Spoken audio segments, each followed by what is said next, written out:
Welcome, ladies and gentlemen, to another episode of JB vs. the World. I am your host, JB, the strongest guy in your room. And today we are talking about the MCU. Well, rather, the state of the MCU. More Marvel shit. All right. So, you already know I don't come alone. I got my fight coach with me, my right hand, the other JB of this show, John O. What's good? Nothing much, man. Just making it happen every day I can.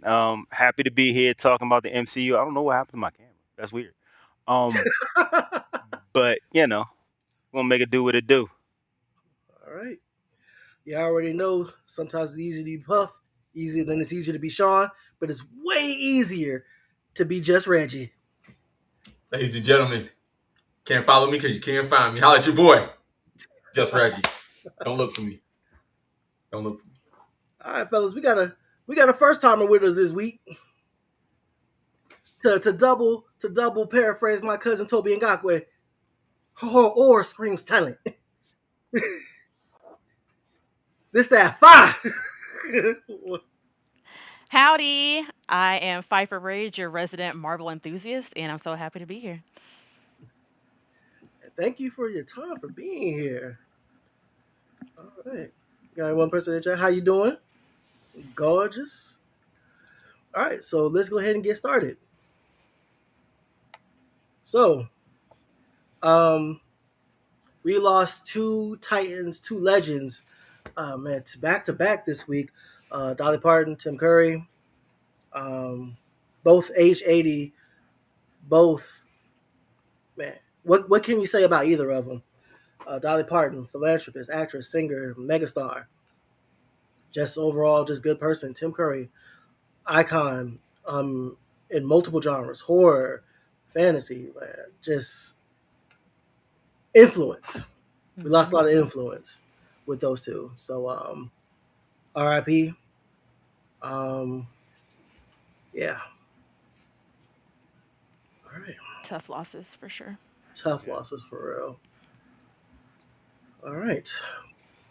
So before we get started, Miss Five had the privilege of being in Hall H this year, live for all the shenanigans. Mm-hmm.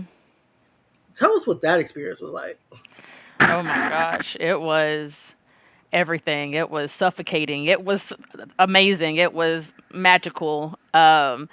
We actually off and on waited in line 20 hours, maybe a little bit over 20 hours to get in that room because Comic Con has a wristband process to kind of mitigate people like standing in line and like sleeping in the line, stuff like that. So the day before a panel in Hall H, you can get a wristband. So if your panel's on Saturday, which the Marvel panel was, you can get the wristband on Friday. And so we got in line around 6, maybe 5:30ish in the morning.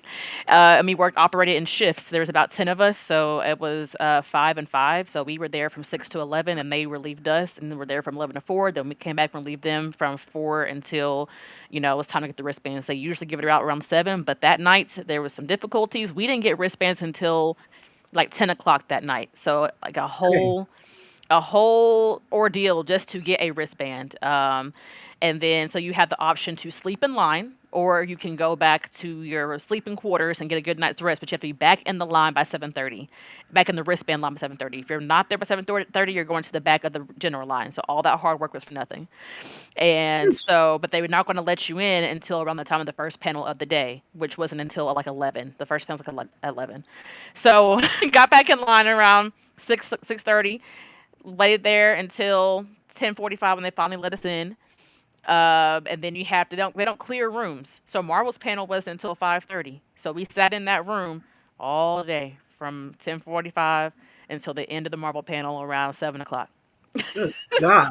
Good So it's definitely grief. a huge undertaking. If you don't want to miss too much of the con, then it's not worth it for you. But it was worth it for me, and so of course, you guys have seen all the announcements, but it was like they only had an hour because it's D23 year. So whenever D23 is happening at the same time, they usually don't give a larger presentation. So everything was smushed into an hour. Kevin Feige came out, uh, then John Bernthal came out, showed us a 5-minute clip of Brand New Day before it even dropped.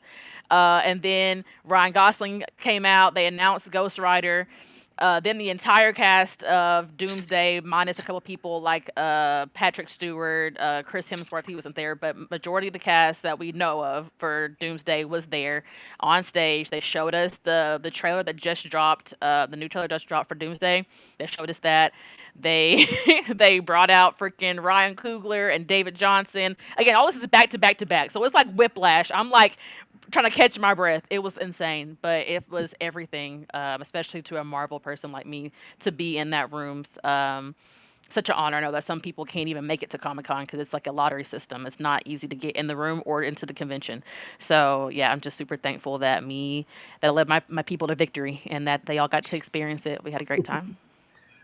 That is crazy. So would you do that experience all over again? Absolutely. I'd do it again. I'd do it again. We got one more. How you doing, Nessie? Hi. Hello. Welcome Can y'all in. hear? Yeah. I actually hit the button. I had a whole introduction plan for you. Oh man, technology. It's not my friend today. All right, so let's go ahead and get into it. Avengers Endgame Encore, about to hit theaters, needs only $125 million to reclaim the top spot as the highest grossing movie of all time. It's probably gonna get it. No, it's definitely Oh, gonna get definitely. it. Yeah, Mhm. But definitely. everybody here, Yeah. are you in or out? Won't get my money though. They already got my money. They They get already my got money. mine. Yeah. They already got my mine. money. Yep. I will definitely be in spirit watching it at home on Disney Plus. Yep, there you go. Yep. I'm still undecided if I want to put myself through that again. I love Avengers Endgame as a spectacle. Y'all already know we've discussed this. I don't love Avengers Endgame as a film. Mm-hmm. But as Okay. an experience, as a culmination, as a finale, I think it is an achievement we'll never see again. Yeah, Infinity War is a better movie to me. Oh, definitely. I feel like watching it live for the first time, we won't get that same reaction. Yes, Exactly. the emotion will be there, the everything, because I know I every time I watch it, I boohoo cry, even though I already know it's about to happen. Yeah. You know, when I hear on the left, and I'm like, oh yes, okay. But the reaction in the theater, I don't feel like it'll be the same at all. I was gonna say the roar of the first hammer lift, right? Like Yes. when the crowd just erupted, like I can remember being in the theater early watching the movie with and I say amongst my people, right? Like it was true fans there. And when he picked up just the yell, or even just the subtle detail when Thor's beard gets braided, when he calls the lightning and stuff like that. And we were all just caught up in let's kill it proper this time. You know what I'm saying? Like, let's go. Like, you know what I'm saying? Like, they can't recreate that. And especially not for, 3 hours and I got stuff to do. Like, you already got me. Like, how much time have we really dedicated to all of this? Like, you only got so many hours of life. Like, you know what I'm saying? I can't go back and read. That's a lot. Yeah. And I guess that's the thing with it is like, how can I justify paying to go see another 3 hours just for a few extra minutes to kind of make this thing work, all because Jonathan Majors has zero dig discipline? How can I justify this?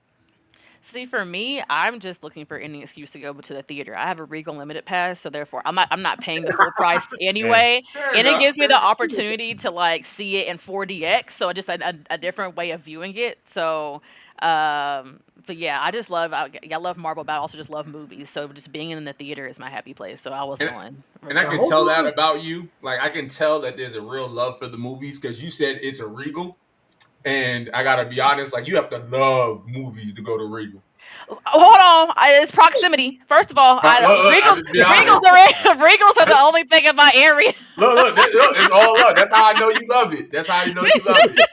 That's how I know you love it. Regal. I like Regal. Regals are cool. The Regals are cool. Out here, we have the Cinemarks out here where I'm at. So you're talking about 4DX. Yeah. I'm intrigued by that.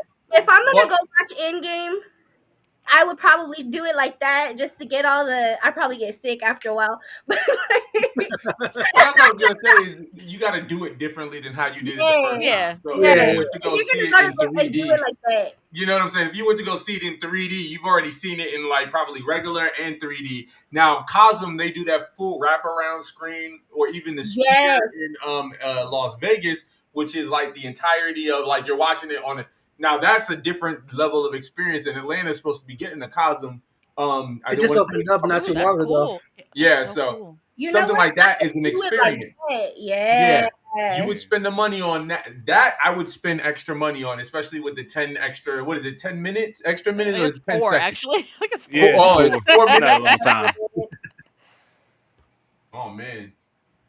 Do y'all remember when director's cuts were a thing and like Yep. people were actually Yeah. spending money to watch the director talk over the movie? Absolutely. Yeah, when What happened to DVDs that? first came out. What Yeah. happened to that? Well, we don't do that anymore. Netflix. Netflix. I would love for some of these directors to explain their choices. All right, like I want to get a couple of these people to explain their decision-making process. That's true. Marvel's included. Marvel's definitely included in that. Yeah, And we Yeah. can talk about some decision making choices. But Are what you do you gonna think see they're it gonna though? do? Like, what do you guys think they're gonna do to kind of add to this to make all of this fit together?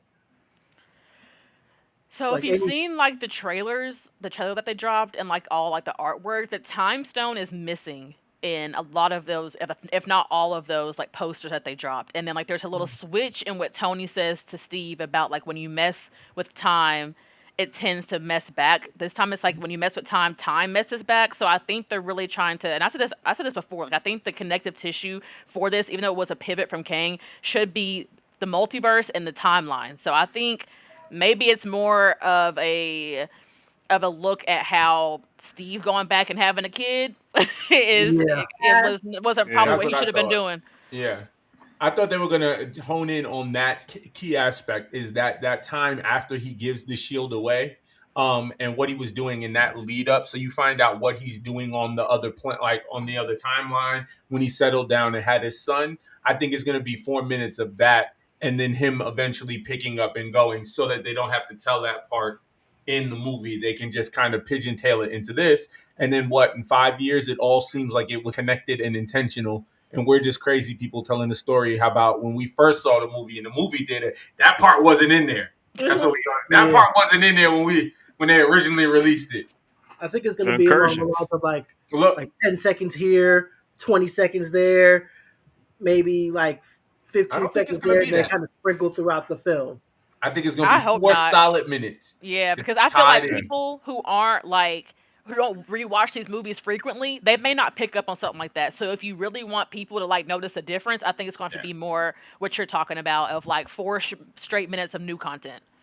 And I think you're gonna watch the entire movie. It's gonna be the exact same. It's just gonna be the very, very end. They're gonna pigeon-tail something that interweaves the movie into the next one, and boom, bam, splat. Yeah. I I just agree hit to it. an extent, just because I do like if someone that watches them frequently or just because kind of thing. I always feel like I end up finding something new that I missed or like I wasn't paying attention to. So That's true. I think with them adding maybe something that's slightly different and then something new as well. So it'll be like a mix of both. I like that. That'd be a good idea. That's a good idea. Ow. As long as it's not 4 minutes of the Hulk eating tacos with Scott Lang, I'm cool. The Sitting What outside, about shawarma? No more shawarma? no There's more an idiot shawarma. Atlanta I'm telling You you, wasn't liking the shawarma? they promise you 4 minutes, and it's a whole minute of the Hulk sitting there making tacos, and you got to watch the lead up of him like actually like going to the store and buying it, and it's like has nothing to do with anything. Like, watch, it's gonna be Putting his shoe on. look.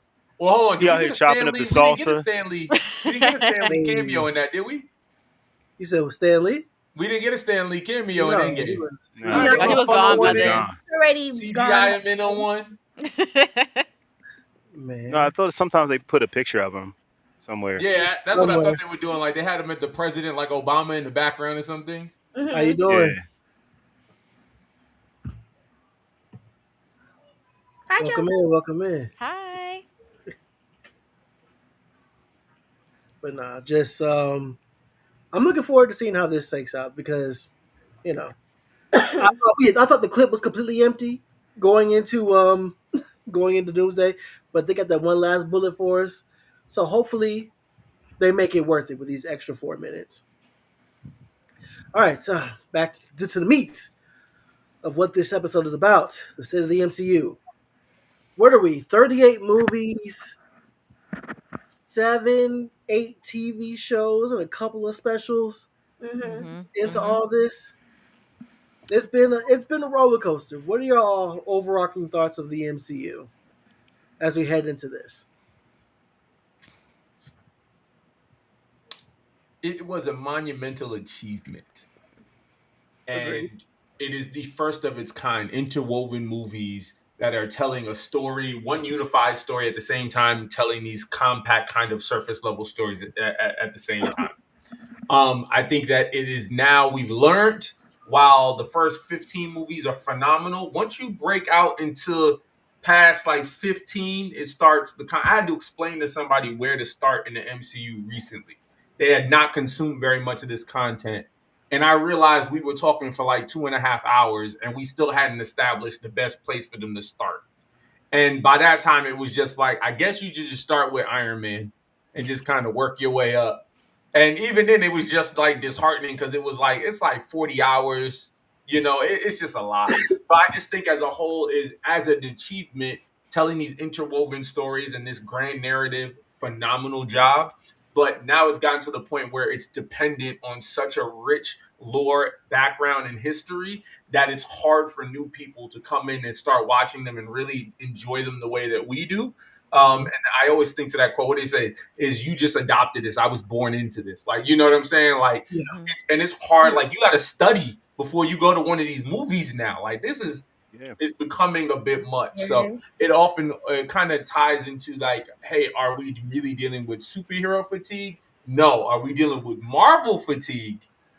I might say there might be a little bit because it's very hit or miss. And like I said, I don't want to study for 10 hours before I go see a movie. Anybody else? So on to your spot talking about like the timeline itself. So like for me, I'm very big on Disney Plus, all that stuff. Disney Plus actually has it set already how to start from beginning to where it's at now. So I believe the first one they have you start with is Captain America. And then right after that, it's Captain Marvel. And then it kind of goes from there. And it even intertwines all the shows. So that could be something that if you do want to start and you're very much into Marvel but you haven't watched it, it is a process. Like, and I agree, it is a lot. Like if you don't have the time, it's kind of like, well, damn, how do I watch all this? It's kind of like Cliff Notes. Like if you reading something but don't got the time to do it, go to YouTube. People do a lot of Cliff Notes. Yeah, you can catch up pretty quick. You could patch up very quick on that. Or just go in blind. Yeah, just start. Just pick a movie and start. Just go in raw.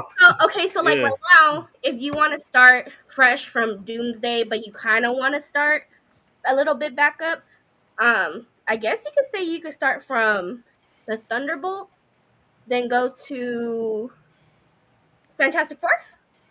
You could, but I think they abandoned the new stuff too early because that's what I was gonna say. Is it becomes old character very heavy. I thought after Endgame, a cleaner reset was. They abandoned the Eternals. They abandoned the Eternals. In my opinion, they abandoned a lot of stuff that they were trying to do with the other Marvels and the rest of the Marvels and stuff like that. Secret Wars was abandoned. Those plot lines and things like that. And technically, you're supposed to go watch Loki as well, but that more intertwines into Kang, which is what we didn't get as well. So I just pulled it up first. It's 145 hours if you don't include the Netflix stuff. If you include the Netflix stuff, it's 250 hours of content. At 145 without the Netflix stuff, it's 6 days of continuous watching. If you watch it nonstop, it'll take you 6 days to watch all the Marvel content, and that's including the special presentations, Werewolf by Night, etc. But you can skip that. You can I'm really skip taking that. a Yeah, vacation, you can skip that. days off of work for what? You don't need to know. You don't need to know. We did that with Game of Thrones. So I got to be honest. We got Listen, that I already Infinity put in free PTO weekend. for Doomsday. You won't see Yeah. me. You won't see me Yeah. at work. I kind of agree with the. We're not tired of the superheroes. We want, we want to keep seeing them. Just the movies themselves are getting too much. And I love it. I love all the movies. I'll sit there and I'll watch them. But how do I- I would argue that the fatigue that we're talking about is the fatigue of lesser quality movies than the movies themselves. We want to be entertained. We want these good stories. We want the good action. We want all these things to matter. Not everything has to be cinema, but it does have to be entertaining. It does have to hold our attention. And as long as it's doing that, then I think everybody's gonna be fine. I think the fatigue thing is just something that's just overblown. Yeah, and I think even to your point, I think that there was too many shows. But on one hand, I appreciate the introduction of new characters like Moon Knight, Wonder Man. These are names that like just regular folks don't really know about. So I appreciate like those, or like Kate Bishop and like how she's a successor to Hawkeye. I echo like I like that they're introducing their catalog, their deep cuts of characters, but I do think that that was saturated, especially when it kind of felt like it was intended to weave into the movies. And so far, the only one that kind of is, which was supposed to be for Kang, is Loki. Like everything else hasn't really connected. But I do appreciate like how WandaVision, Agatha, and now Vision Quest are kind of its own trilogy. I like that. So I feel like it was presented to us as if this was going to connect with the larger picture, and that just kind of didn't happen. Moon Knight, Echo, like are we going to see Kate Bishop again? Like I feel like those were kind of forgotten as well, and so like, there was just a saturation of the shows, too much quantity over quality. We But better see. I love Kate Bishop. We better see Haley Stanfield again. Another We show better. that actually worked into one of the movies was also Miss Marvel. Marvel, yes, Miss Marvel, yes, and the Marvels, Got absolutely, introduced Marvel. as a TV show and then finally got her movie. yes, Oh, those yeah. two. And they need to use her because Amon Vellani is amazing. Yes, Like, Speaking and as she somebody is who doesn't like the hardcore. character and doesn't like the comic book counterpart, like I don't need another fan character that is obsessed with the people that live in their in their universe. I wasn't a fan. That's just me I think they need to do less of what people don't want and more of what people want. And then we will move forward. I do think that the TV was a great medium though for new characters that I think people didn't have an experience with. One of the ones I did like is I didn't think I was gonna like the Hawkeye TV show, but I think it was That's a good. great passing of the short show. I even really liked I call it Captain Falcon and the Winter Same. That was a good show. but I That was a good enjoyed show. Captain Falcon and The Wonder. Soldier one was good too. Yeah. Exactly. I thought that they were great establishing shows that You gotta added do to the better, Senator. universe without taking from them. But there was still a lot of stuff that we just didn't need that was kind of funneled in there. And I think that's what they need to do a little bit. Like nobody asked for Quantum Mania. I don't know. I understand that they needed to do a third movie. I just don't understand why it needed to be that third movie. I don't know why. I don't understand why it had to be versus Kang right off the bat. Exactly, because the fact that the ants were able to beat Kang kind of blew me. Like this supposed to be our big bad, and he They getting didn't, yeah, taken they out didn't by some establish ants. him well.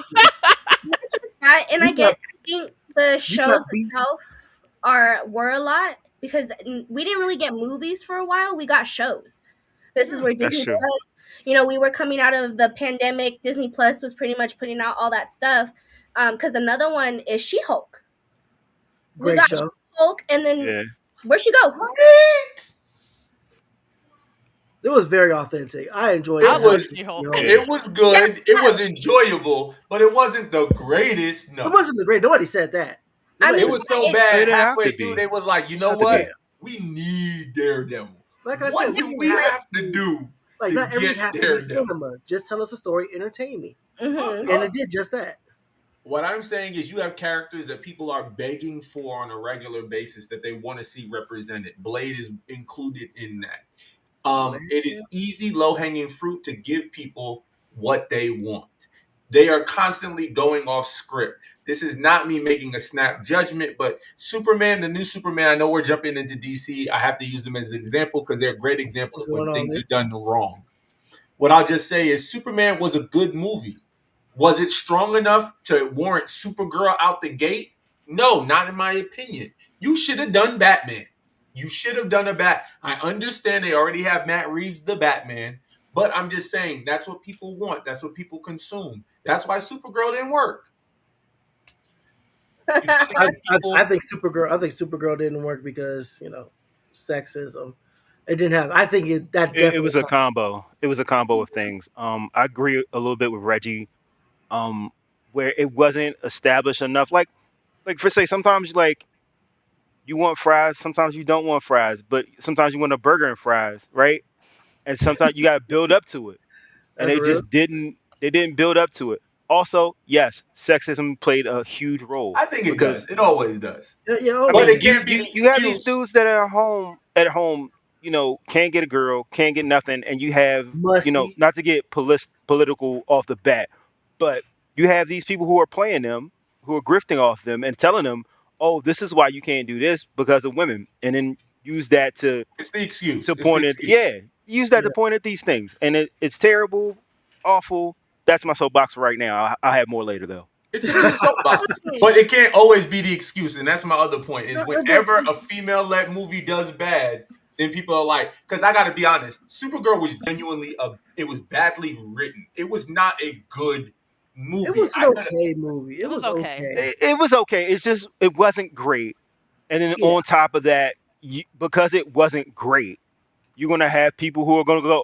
oh, see, that's why women can't lead movies because of the fact that it's not great. The reasoning because matters. then the reasoning matters because some people didn't like it just because they didn't think she was attractive enough. That I agree with you. That's crazy. And that's part of crazy. The BS that we're talking about. That's what I'm talking about. Like as far as pacing, and then like Lobo felt added into the movie. Like he wasn't. What's up?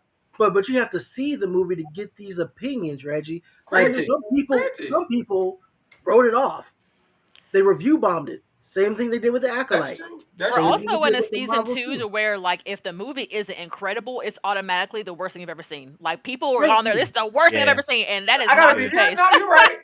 That is not the case at all. No. Yeah, but that's where we live at right now. That's just our time. Like, if something isn't amazing, it's trash. Like, there's no in between. And for a lot of things, you know what I mean? Like, and then some people just, love to hate. Like some people, I tweeted this today. Like some people just want to be Eeyore. They just want to be fucking miserable. Excuse me. I'm sorry. That just came out. But no, it's been more than 10 minutes. Very true statement, I just like 5 minutes in. So I agree with that, and I also agree with JB because people are like, instead of watching it and coming out with their own opinion and their own genuine review on it, they're just automatically like, "Oh, I heard it was trash. I'm not going to watch it." Mm-hmm. Yeah, that's fair enough. It's not the worst movie. It's not the worst movie in the world.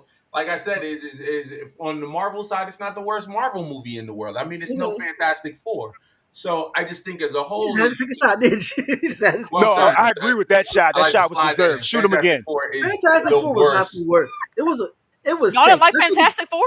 Fantastic Four is chilling at the kids' table with Thor 2. That's where that one is. Which Fantastic? Gads. First Steps is First Steps wasn't bad, bro. It was safe. Oh, I can give you 38 reasons why First Steps is terrible. I will just say this: terrible. They didn't even make me believe that those 4 people knew each other, let alone a family that would die for each other. Okay. Like, I disagree. That's a hot take. I disagree. Hold on, wait. Hold on. First Steps is worse than The Rise of Silver Surfer. All right. Silver Surfer is bad. It's not. Well, all right. In the MCU, the worst movie to me is definitely either Thor. Is it Thor 1? Thor 1. Thor 2. Ragnarok exists. What are we? Ragnarok. Love and Thunder. I love Ragnarok. Love and Thunder. I mean, Love and Thunder exists. Like, yo, where are we going? Love and Thunder exists. I don't know.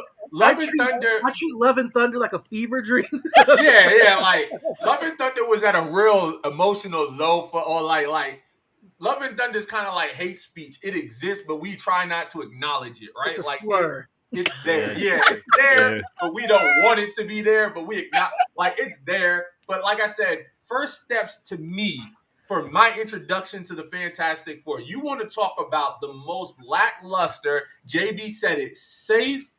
It was even the end resolution is just like at the end of the day, all of this ha. You could have just got her to do it in the first place. Like, they pushed him into a warp. Like, this is Galactus, man. Like, he's the bringer of death and doom. You beat him with a shove. Like, this is the best you could do. It was a concerted motherly shove. Yeah. Power of motherhood. And again, it's Galactus. Like, what was they gonna do? Yeah, that's my only point. Like, excuse me if I believe Galactus was somebody. My bad. I've been reading comic books my whole life, and they've always built it up like Galactus was the final boss. I'm sorry, he was a big boss. You know, my brother in Christ, I support your opinion. I appreciate your opinion, and I support your right to your opinion. But that's like wild. I said, I thought it was very stiff. You finally met Reggie. I love to hear different opinions. Like I've just never heard that take before, and so I respect it. But I don't That's disagree. a take, all right. I didn't like the new Spider-Man either. I'm sorry, I didn't like the new Jean Grey movie either. I didn't like that one either. The Jean Grey movie. I didn't like that one either. This man is lost his damn mind. You like the Jean Grey movie? Hell yeah, I like the Jean Grey movie. Hell yeah, the Jean Grey movie was great. Did you see that Spider-Man? Oh no, that wasn't a Spider-Man. Oh, that was a Jean Grey movie. Spider-Man was so it was so Insomniac coded. Like I felt like I was watching the game play out. He was very Spider-Man. He was sad man, which is exactly what I wanted. That's what I'm saying. Give me my Spider-Man traumatized. Cries whenever he can. Fight Give me my Spider-Man. Look, Spider-Man ain't supposed to be happy. I am gagged. Give me my Spider-Man when he has to face the consequences of his own actions. Give me that. They should have put him in a black suit, and I would have been happy. Okay, Secret Wars. Yeah, Secret Wars. That's fine.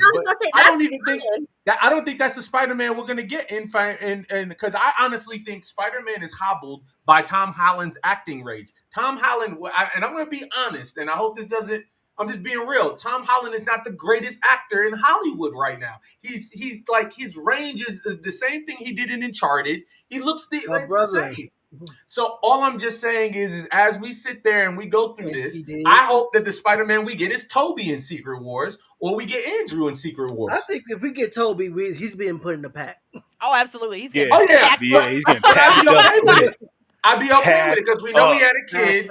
Full cycle. It's the full circle of Spider-Man. To me, rounding out Tobey's story is just like them rounding out the X-Men story. I deserve that. If you're not going to give me a dimension jumping movie with Tobey and Andrew maybe mentoring a young Miles Morales, Sony wants to do that. Let them do that. Give Marvel Tom Holland, and people can move on.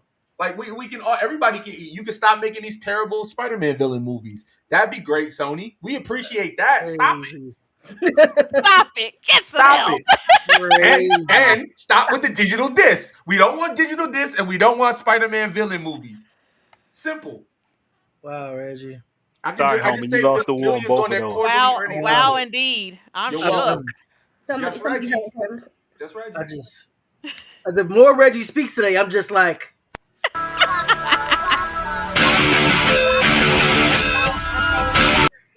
I just can't stand it. Rocco. Nope. Reggie is our Rocco. Every time Reggie comes up every week, it's the same thing. I don't want peace. I want problems always. Every time. Every week. We did agree on one thing. Well, we agreed on two things. Ray J is our favorite singer, and we had to get the X-Men back to the 90s. Reset the counter again. Ray J is y'all's favorite singer? Ray J is our favorite singer. That man don't speak for me. He don't speak for me either. No. know everybody's entitled to their own thoughts and feelings. Marvin Gaye, You Marvin get Gaye. it way You're too young. nice. That man I ain't is gonna yuck your Just get out young. your lost system, it. baby. Just get out your system. This is where I go back to saying, watch the movie and make your own opinions. Please. Watch And Steel. keep Watch- theaters watch alive. Steel. Go to the theaters. Go to the theaters. Keep Yes. cinema alive. Mm-hmm. No, 100. I do think How, the art of cinema is important. Like the experience, like I said, is one of my all-time greatest memories in life is going to go see Batman Forever with my dad and my brother as a kid. You know what I'm saying? Like watching, and like I said, you had to be alive during that time. But when the original Batmans were coming out, like in the 90s, like it was a thing. Like it was like everybody, every single restaurant had a Batman tie-in. Like if you ever get a chance to get bored, Pop-Tarts. look, Yeah, remember Batman those? Like, Pop-Tarts. it was like a full. Your whole life became this movie when it came. I remember in '98 when the Power Rangers came out, how everything was tied to. But I just say that is cinema is a medium we cannot let it die. Streaming is awesome. It's dope, and I think for a certain generation that experienced like something like Blockbuster, once it goes, it's not coming back. And we have to take care of the experience while we have it. The movies are phenomenal. Are they overcharging us though? That's a little crazy. I mean, hell yeah. In the 5 minutes when you go to a movie before a movie and It's you're a light talking bill to to a go to the complete movies as a stranger sitting family. next to you, that's everything. You know what I'm saying? And that's why you get that Regal Pass, because the monthly charge is the amount of almost one movie. Now we do the same thing with Cinemark. They have to do that. It's You have to Regal. do that. They have to do that. It's Regal. My I have a shoes ain't never stuck. Let me ask y'all. For a Cinemark thing though, and I get free tickets, and I get Cinemark is good. 25 AMC has a thing too, like a little. Yeah, AMC does too. Yeah. Yeah, so Stubs. Let me ask y'all this. What is your favorite cinema experience in the MCU as far as MCU movies are concerned? oh, I'll say, just to be a little different, I will never forget Age of Ultron. I remember I took my whole family, made them go, don't even watch Marvel movies. And I remember at that end credit scene, that's the first time you really see Thanos, and he takes the gauntlet and says, fine, I'll do it myself. I burst out in tears and said, he's going to kill everybody. And I was right.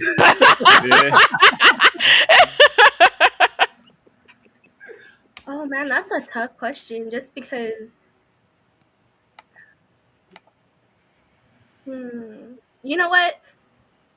Just because we were just talking about it, but it's also a special memory for me because it was me taking my godson for the first time to go watch a Marvel movie, and we went to go watch Endgame. So he loved it, but didn't really understand it. But again, it's the experience part. So listening to the crowd, to the theater, just talk, and it was okay to talk because we were all just feeling all the emotions. And then everyone's crying at the same time, and you have all these adults crying. Like, I'll say that part because I have a few of them, but I feel that one because that was the first time I took him, and we all took as a family. I think Civil War was up there for me too. We got Black Panther and Spider-Man in one movie. That was a lot going on. Yeah. Oh man, that was good. Civil War was amazing. I have such a mixed feeling about that day I saw Civil War in theaters. I have such a bit. It's a real personal story. Yeah, but I'll hop over to Infinity War real quick. All right, so the day I saw Infinity War, we read the comics. We know what was happening.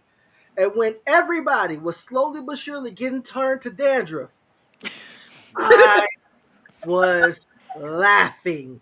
I was having a ball laughing at every single last one of you who had no idea it was coming. I was laughing until it had Spider-Man. Until Spider-Man. Yeah. That shit was not funny.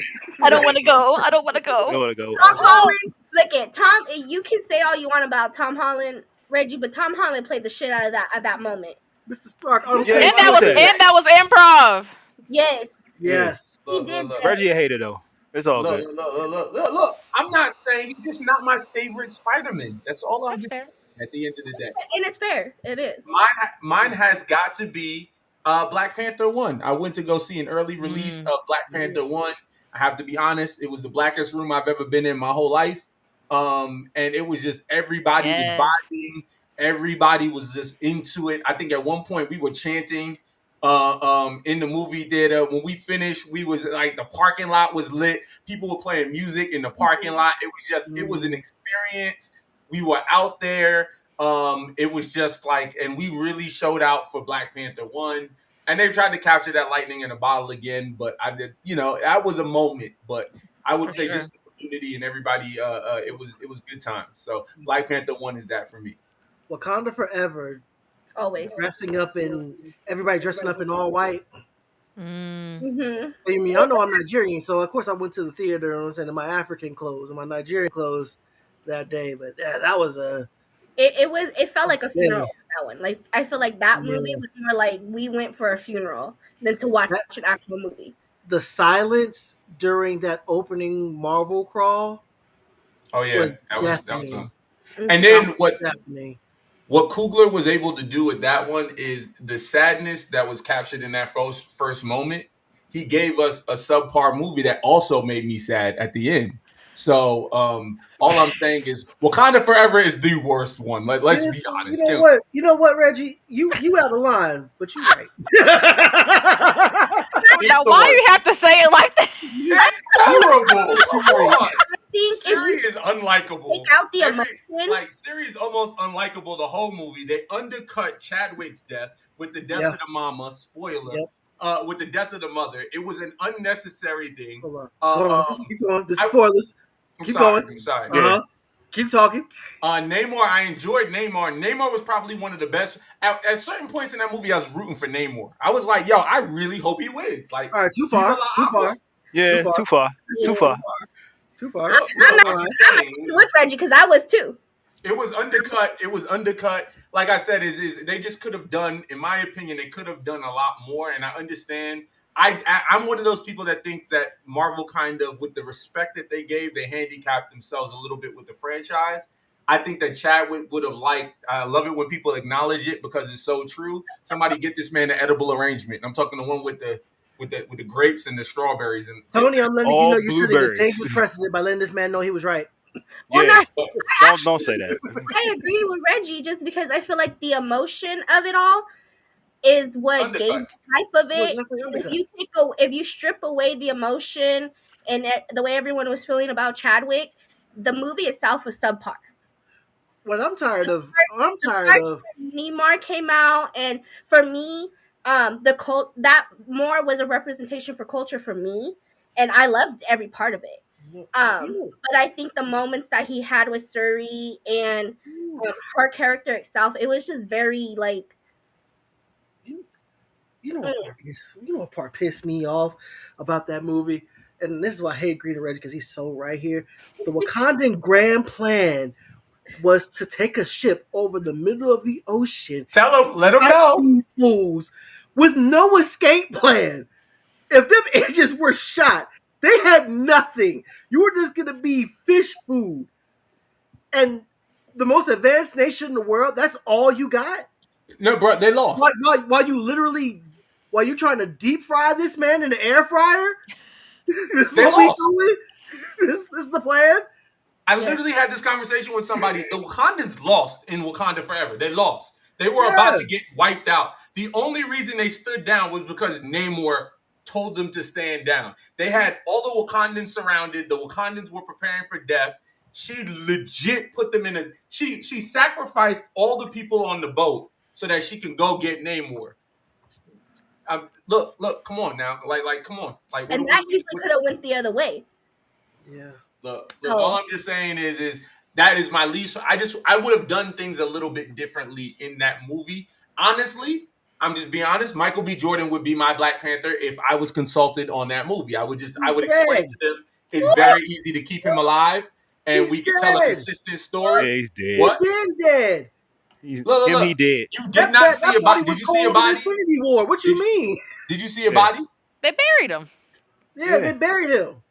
I'm just saying. Did dead. you see a body? With his ancestors. Look. That's what he said to do. But come on, all I'm saying is you could have said that they saved him at the. Chadwick didn't want to let him go. Upon Chadwick's passing, he's the only person that he's the only other person that has the purple herb. So again, is they unfreeze him. They heal. How could you possibly trust him? What? Yeah. The Yeah, reason why can be somebody- trusted. the reason why Look, T'Challa it's is not- the reason why MacGuffin there's of no writing. Earth, the reason why Chadwick's there's Civil belief. War, the reason why there was no defenses when Infinity War happened was because of you. Why should we trust you? Chadwick believed in him, and it's enough. T'Challa's belief Fuck in him is that. enough to make somebody choose. Believed in him. Man, all this man said was Michael B. Jordan, and I was here for it. Look, I'm telling you, what we just talked about was better than what we got. I'm just being honest. Siri's gonna lead them to go fight the water people on the water. We can agree. We can agree there. No. I'm just gonna ask you. Somebody sat in a room and said, "All right, how is Siri Black Panther gonna win? All right, we're gonna take the Wakandans, a land-based tribe, and we're gonna put them on the water to fight the water people. And all right, so what are they fighting on? They're fighting on a platform. Okay, all right, but what are people gonna disable the platform? Yeah, why not? Okay, it's just dumb. Oh, the MacGuffin is, hey, we got an Iron Man. No, we don't have Iron Man. We have Riri. Okay, cool. What is Riri gonna do? Everything Iron Man can do, but only kinda. Okay, and you know what? We're gonna give her a completed suit. We so gonna that she can slander help Riri people. Williams on this show? What? No Riri Williams slander. No Riri. There wasn't Riri. Riri was in Wakanda. She was chilling with the Wakandans. Hey, no, we ain't gonna slander her. We got Look how we long looking at him. We're like, what? talking, Nah, breathing bruh. slander. What are you talking about? I was with you. Right. And then Oh my God. had to take it All back. right. All right. That's how I be with Reggie. You be like, oh yeah, I agree with. Oh wait a minute, brother. You Give me got too that much dip on train. your chip. Look, all I'm just saying is they didn't even give her the suit at the end. They didn't even give her the suit. She took the suit back. I'm just like, give the girl the suit. It's her design. She designed it. Let her have it. She With already the used resource to with all that vibranium? But right, it was their Yeah. their Think material. about It's that, think yeah. about all the problems that could have been helped with Riri there with a dope Iron Man suit made out of vibranium. Like, what? At the end of What the day, you're an asset. problems? What problems? Anything that comes up, Wakandans ain't got no problems. Only in the movies. Man, they got the Night Angels now. I'm not gonna talk about. Didn't both of them lose? Both of them were standing on the bridge, sitting there like, our suits are out of power. What are we gonna like? Come on, bro. Why do the suits have batteries? Look, they lost. They were standing. Go back and rewatch Wakanda 2. Why would you ask me to watch it again? Yeah, he's not doing that. They lost I'm too. not doing that. Ironheart, the TV show did come. The Ironheart TV show was not bad. The blend of magic and The rollout was Machine terrible. was very The well rollout- done. Can Well, we? Yeah, that's- can we can bring this up with the elephant in the room because that Yeah. that definitely is part of that. Well, I was like, here, nigga, damn, shit. Yeah, for real. Man. All right. Y'all want to move on to the next guy? I feel like we were on Wakanda forever for a minute. Yeah, All right, let's get to the elephant in the room then. Let's talk about it. yeah, we here. All right, man. The cancellation of Wonder Man, Blade, Armor Wars, and the rollout of Ironheart is included. Y'all got some allegations over there at Disney. Y'all got heavy allegations. I just don't understand how you drop the ball on Blade. Like, Blade is like I said, for a lot of people, I'm in that minority. So people can get mad. Like, they say that Robert Downey Jr. is the godfather of the MCU. That's what's up. If we had to find the baby daddy, though, that's Wesley. The baby That's daddy's crazy. Wesley Snipes. I- There would I be always no. say I agree Iron 100%. Man, yes, Iron Man was, Like, the mainstream where he that is- came into it, that started, whatever. But if you actually are a fan and if you remember, Blade is what came first. Blade. Wesley And I'm Snipes. talking They about started. Blade 1, great. Blade 2 is one of the rare movies where the second movie holds up, if not as well or better than the first movie. Blade 2 Listen, man. is Yeah. That fire. man did a suplex. That man did a standing, stalling suplex. I'm sold. Blade 3, Yeah. hot, flaming, Similac garbage. Okay? Blade 3 might be Garbage. the worst movie in cinema. No, I can't say that. I Nah. can't say that. Nah. Not in all Nah. cinema. I like can't say Blade that. 3. I can watch Blade 3. I would watch Two Girls in One Cup before I watch Blade 3. Oh, brother. Wow. Blade 3 is bad. Black. Yo, Blade JB, 3 is play the bad. clip. Bad. I'm Man. talking like Blade. All right, here's a good question. Would you watch Human Centipede or Blade 3? Both. Blade 3. Blade the- 3. You watch Blade 3? What are you? Reggie just be talking. I'm a horror Blade lover, 3 so I'm gonna watch Blade both 3 of them. And see, and I don't like Oh, horror movies no, like that, so I will watch post that Blade 2. slander. That needs to be addressed right now. What? Now I'm just saying that no, you got this slander in the chat. I just saw Oh, Yeah, there's Blade slander in the 2. chat. It. Blade Oh, let me 2 get back to the is chat. great. worse. Blade 2 2 is is great. worse than Top 5? Yo, You what? couldn't even tell me Reggie, the bad top guy's 5 name in Blade worst 1. Marvel Are you movie? multiplying in our chat? Then the first one? Oh my. Top 5 worst Marvel movies? Ooh. We literally have 3 candidates from Thor by itself. Yeah. And if we're talking about You Marvel as a trying to- whole, you gonna we say got Thor's never had a good movie ever? I think the first Thor was decent, and The first Thor was decent, and Ragnarok was Ragnarok good. Ragnarok was the Ragnarok best was one. good. was cool. Ragnarok's the best one. I gotta be honest. For That's 1 month, I walked around telling people he's a friend from work. Like I kept telling people that, and it was just like for no reason. My I think only issue Ragnarok with is I don't my like Thor. I don't like Thor when he's dumb. That part. When they dumped him Yeah. down, that's where it went Yeah. downhill. Look, that's when he was the most relatable. I gotta be honest. That's when he was the most relatable. Because He's you not ain't gonna supposed to be be relatable. He's a god. But that's what I'm saying. He's a god. If you expect it, like when you have Thor that's like on his game and he knows exactly what's going on, I expect too much from him. So when he underperforms, like you are the god of thunder, lightning, all of that. You got your full potential unlocked. You got the message from Odin. You got all the juice, and you still failed to kill Thanos. I expected you to aim for the head, my guy. I expected you to do stuff. So I was underwhelmed.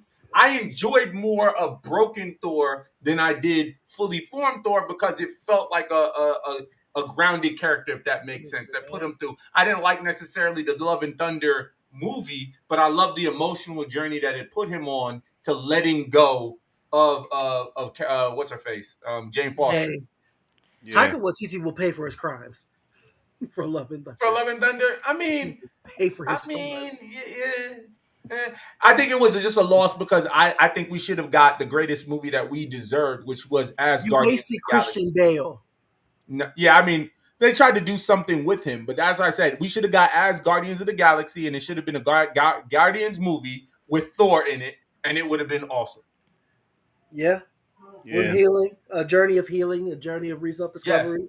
And As Chris opposed to Evans just and Chris Hemsworth Me fighting running over that shit. in the first 30 seconds. Yeah, we got that in the first, minute or so, and then he left. We're good. I'm good. And that's what I'm saying. That was a missed opportunity because, like I said, Love and Thunder benefited, and no, I mean it was a paycheck, and it was like all he did was piss off Zeus, but you haven't even paid off that yet. Like I'm And still then waiting for Hercules. Hercules been looking for this man for what, 8 years now.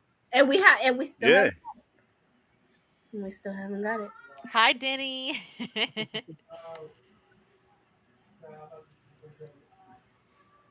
Welcome in.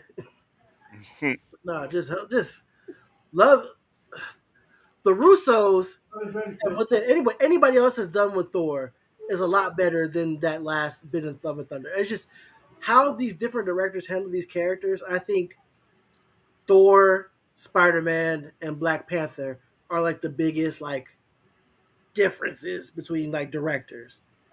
I they call me we talked about this last week. Y'all call them, not y'all, but people on Twitter call me everything but a child of God for me saying that the Russos did T'Challa better than I said Ryan that. Coogler Yeah, they did. was eating him up. I did say Yeah. They was being mad They was being disrespectful. mad. Listen, if you're Mad one of those people, you disrespectful. see this, you're not beating my ass over. Oh, it. were they getting nasty with you? Oh, I didn't see Yeah. that. Oh yeah. Oh no. Yeah, he had C-word allegations thrown at him. I was called a race traitor. I was called Yeah. Oh no. They was trying to call him Stephen A. Yeah. They said that It he's was the kind bad. of person that picks Bulbasaur as a starter Pokemon. You know what I'm I saying? think Like I- that's how low they were getting. Because First of all, you can let that go. sycophants, nobody picks You need to let Bulbasaur that as their go. starter. Bulbasaur's a Now, frog. one You need to let it person go. started Pokemon Red, Blue, or Yellow and said, "You know who I want to start the game with? Bulbasaur." That was Nobody Shammy. ever said that. That was Shammy. Leave Shammy out of this. Leave Shammy out of this. She's not here to defend herself.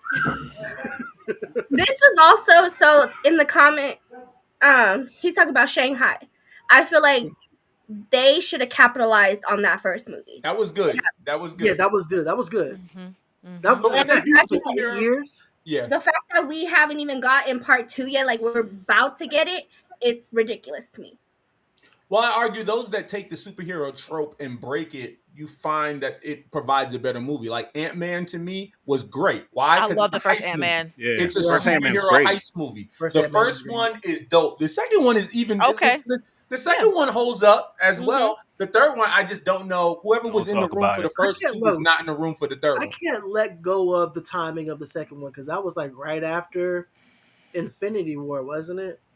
No, Yeah. because No, hold on. that's when she gets spoilers. That's when she gets that's when she gets snapped in the end credit scene, Yeah, right? yeah. But I'm talking about Yeah. the release date. The So, release yeah. date. It was released. Yeah, after. yeah. It was Yeah, after. it Yeah, was. it was after Yeah, it Infinity was War. after.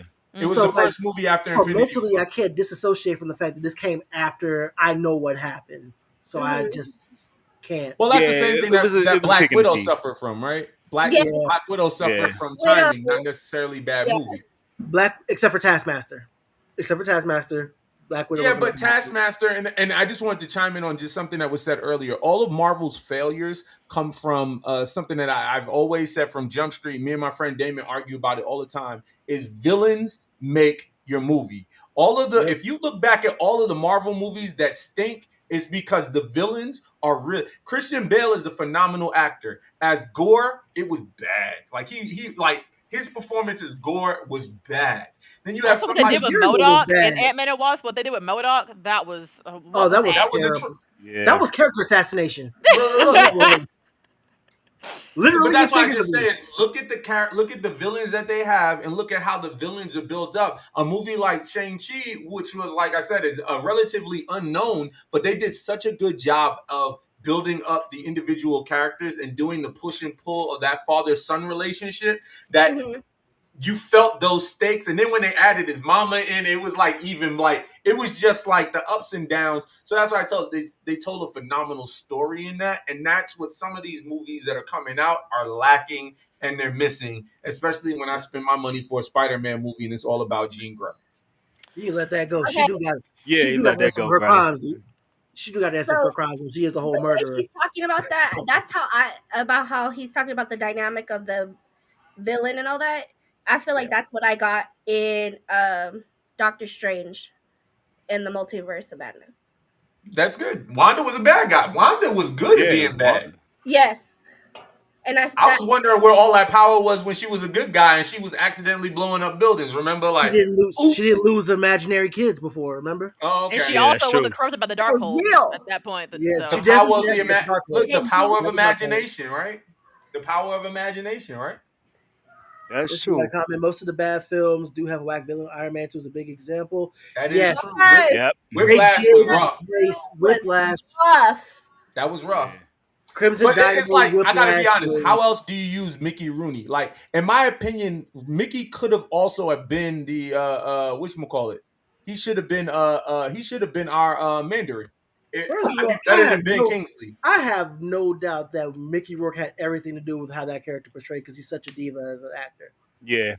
I have But tell me it no wouldn't have doubt. been. Tell me it would not have been dope if they had cast him as Mandarin instead of Whiplash and had him have a 3-movie story arc culminating for the same reasoning that they had. The arc, it all comes back full circle at the end We ain't to the got to arc whitewash the reactor in Mandarin. Iron We ain't got Man to 1. whitewash the Mandarin. His name is the Mandarin. Yeah, his name is the Mandarin. I mean, I'm just being honest. They already low key did it with Ben. Like, that's what I'm saying. Like, who they went with. So I mean, like, You know about Ben Kingsley? How they walked yeah, it I back? was gonna say if They you're gonna walked do it, it then back might to as the well same do it. movie. It was literally just kidding. I'm not really the Mandarin. It was made up. And then it was addressed in Shang-Chi. But that's what I'm saying. You could give him the real Mandarin. It doesn't. Again, is I think you die. It's like casting Zach as the Black Ranger, right? Like I didn't have a problem with it growing up, but in his contract, yes, that's an example. He's a freaking diva. Never heard. I forgot about that. That was crazy. Blood. Where's my blood? When I heard about that, I'm like, is he for real? Like that was the only reason why that parrot was there was because he wanted that shit in his contract. Like what? I thought, look. I got a pet. I'm attached to my pet too. I want my parrot. That's not the same parrot. I need my parrot. I mean, I miss my cat. And I miss my dog. Let the man have his parrot. What is it? But Did yeah, Chris the Hemsworth movie put his doesn't whole work. kid in the movie? That's not right. That's not right. Somebody before Killmonger did Revenge really well. Who? Baron Zemo. Yep. Yeah, he might have been. He's one of the few villains that actually won. One Yeah, he clean. did. He won. He did. He Yeah. achieved Broke his up the He goal. won. Yeah, he won. I don't care. He killed my mom. You better believe it would be Bucky on site Let every me put it to day. you like this. Yes. No. Damn that. James Buchanan Barnes is a victim. I understand. They that. all are. No, I get I it. He's still gonna catch a. He's still gonna catch a fade. I'm He could be saying friends after. somebody got to take Nah, this man, L, and that He just so catch a happens. To, fade. How you gonna say catch He- a fade? We're gonna be friends afterward when he's trying to Hey. give a unibeam to the face. I was Hey, your I'm friend saying. too. I was your friend too. Yeah. I was your friend Kill too. my Yeah, parents, man. bruh. Here's the thing: that whole movie, we wouldn't have had a movie then, but that whole movie could have been resolved. And I don't want to get too much into it. I'm Team Iron Man, and like that movie means a lot. That means something to me. And I said it the other day too. Like people don't really leave room for nuance when talking about that movie because when you look at it, they both were right. They both had points. Like yeah, the government sucks, and they're not gonna make the right decisions. But also they've been talking that since the first Avengers. At the end, they were like, all this collateral damage. Where are they now? Like it wasn't just Sokovia was the straw that broke the camel's back.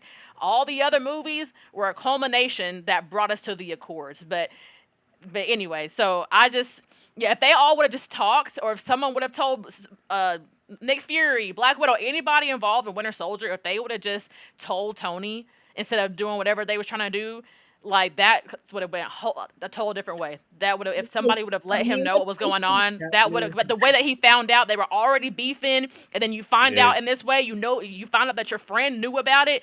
Of course, you're going to explode. Like, how else did you think he was going to react? Y'all work besties. Y'all work wives at best. Y'all not really homies like that. That's his day one. I'm not gonna let you kill my day one. I was Team Cap that whole movie though. I really was. I was Team Cap that whole movie. Look, Now, I agree. all I'm saying my is problem this. with the Accords. My problem with the Accords is, and the way Tony handled it was when he brought it to him to talk about it as a team, he'd already signed.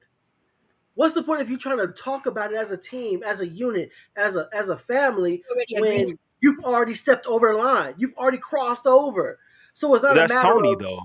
But That's that's Tony. what Tony. That's what I'm saying. Like He made both of a them were decision. so Tony. convinced that they were right that they didn't come to the table together, and like neither one of them were listening to the other. They were so convinced that they were right that they were all. It didn't matter what anybody said. They heard one thing and it went out the other ear. It didn't matter.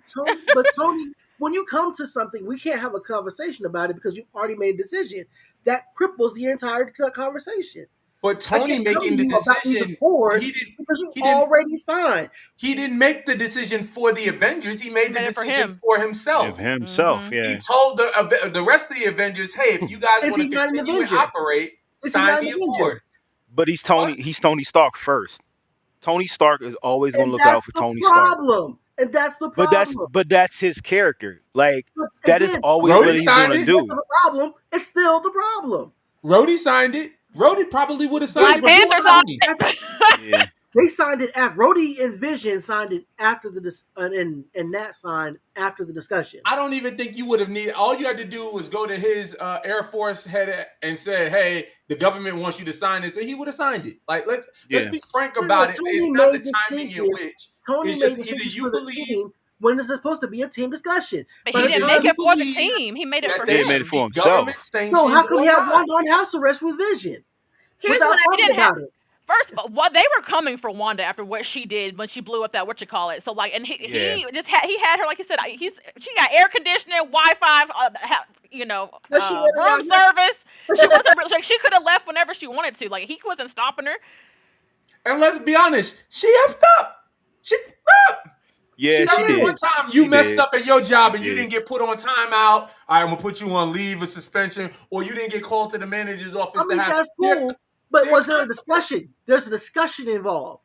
See, and that's where you get it messed up. The Avengers was Tony Stark's thing. He really pushed it. He was financing it. At the end of the day, I understand this. There was too much democracy in it. I'm just being honest. Tony said, "Hey, we need to be checked." There's a comment that's in there by Denny. It's a great comment because it speaks to why Tony Stark made the decision that he made absolutely Indeed. 100% Because correct. he made a real robot that blew up a whole country. Hold on, Bruce Yeah. also made the robot, number one, and number two, they do, and I think that's what we're getting in Doomsday. They do need to be put in check because what Doom said, you all have been living stolen lives. And what Wanda said Exactly. too, you guys are able to do whatever the hell you want to do, but I cannot. They all do what they want, and all of them. It's not just Tony. Everybody has had fallouts and issues, and like if nobody blames Thor for Loki. If you think about it, Thor's the reason why Loki came to Earth in the first place. So like they all they all have to answer to something. They all need to be put in check. He was right. Your point about Bruce also being responsible for Ultron as well. You're right, but he wasn't there, so we can't keep him accountable for that in that moment. He was working on the project. His name is in the cliff notes as well as a co-author. It's just as much. Let's punish him from Sakaar. No, so the reason why I was Team Cap that whole time was because this man is a Boy Scout, been Boy Scout all this time, and then he's finally seen the world on how it actually is, to where he made more sense about why not to sign the Accords. The reason why Tony did it was because he was feeling guilty. He felt so guilty that he was like, I need to be in check. I can vibe with that. But Yeah. I think Cap always distrusted. But it's the impulsivity about him signing without talking about it with the team first. And he did that because the fact that he was already, again, so guilty. Yeah. He was so guilty in that he was just like, I need to do something to help my conscience. Even if he had waited 20 minutes, what would that have accomplished? Like if he signed it with the team, he still would have chose to sign it because that was Tony's personality. Cap is not trusted in no part of MCU. And that's what the irony of Captain America's character is. Captain America doesn't represent American government. He represents the American people and the American will. Not even and American actually people. Doesn't align with the government. In his own movie, they didn't want to send him to go save his friends. He did it on his own. He betrayed his own orders. He uncovered Hydra. It was really like in strategic parts throughout. Cap has never truly trusted the government that created him, if we're being honest. Nor should he, but I think what Tony said too, it's like it's better to have one hand on the wheel than to be freaking fugitives, which is what they were. And that's true. And here's the thing about Tony and Steve for me, and this is the thing I love about their characters, is that from where they started, they end up flipping because of their experiences. Mm-hmm. He was Tony, like individualistic, eye on his own future. He feels like the best hands were his own. And then he flipped through his experiences.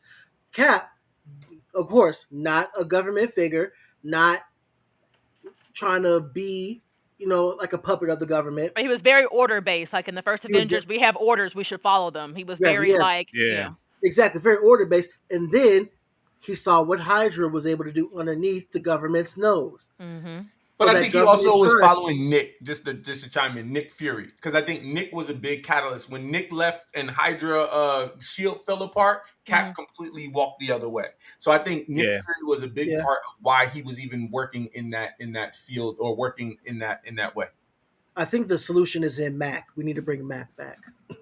I think they need to less super soldiers.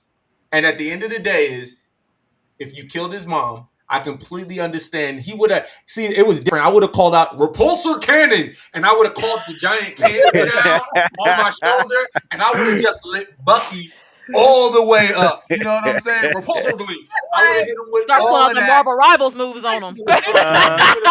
I'll take you on. We going super back move finish. But understand that Bucky didn't want to kill his mom. He didn't want to kill his dad. That was his people. I don't care what your intention was. You killed my But also, mom. like you said, the environment, the way that he found out, there was no other way he was going to react. Thank you. That's my point, bro. Honestly, y'all think there was any type of environment, any type of way that Tony Stark would have reacted like a child? Yes, I think that if Cap or somebody would have sat him down, but you have to think about when your stress levels and cortisol getting biological here, you are not making, your brain is not making logical decisions emotions anymore. So like it's all like going off. So like that, yeah. The way that he found out that the way how stressed the movie was, there was no way he was going to act any differently. But I do think if someone like sat him down, it would have been different. What did Tony say? They gave that man reason and logic. He looked at him and said, "I don't care. He killed my mom, bro. Let me tell you. Let me tell you. Let me tell you, bro. Like I'm letting you know." Hey, JT. Hey, yo, Hefe, you cool? Hey, you cool? You good? Man, who do like? Fuck the Avengers. Sheesh. And fuck you too. What? Look, all I'm saying is this. I'm not saying the league puts the Avengers in the ground every time. Exactly. There was no talking to that man-child. Also, Bucky was right in front of him. Don't have Bucky in the room. Bro. Have a conversation. Was he gonna be pissed off? Bro. Absolutely. But if he's not there, you're not about to go. They can keep him from hunting him down. Let me tell you this. On his ass immediately. Somebody at Publix talked funny to my mom one time, and I was going to drag him over the counter and beat him with the sandwich meat that he was making. Stranger, okay? Stranger, you don't know him, and it was earned. They did that on their own free will. Tony Stark didn't like Bucky from Jump Street. Nobody likes their friend, other friend. Shut up, Jay. That is your friend's bestie. That is your friend's work, real life. Nobody likes their friend, other friend. Tony Stark and Bucky didn't know shit about each other. Right, and hell, even Anthony Mackie didn't like Bucky in the beginning. That's what I'm saying.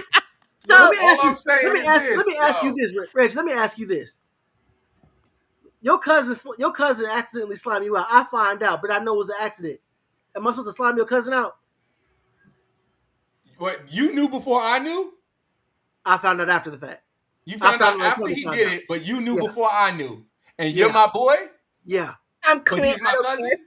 Yeah, your cousin. You get more credibility. You should have rode on my cousin, and then I would have rode on you for riding on my cousin, but then I would have understood. And we would have rode on my cousin together. No. I love that. Why? Because if I was Tony Stark, I would have went at Bucky just like he did, because that's my parents. That's my mom. You came out my mom. That's now, my mom, as Captain America, I understand.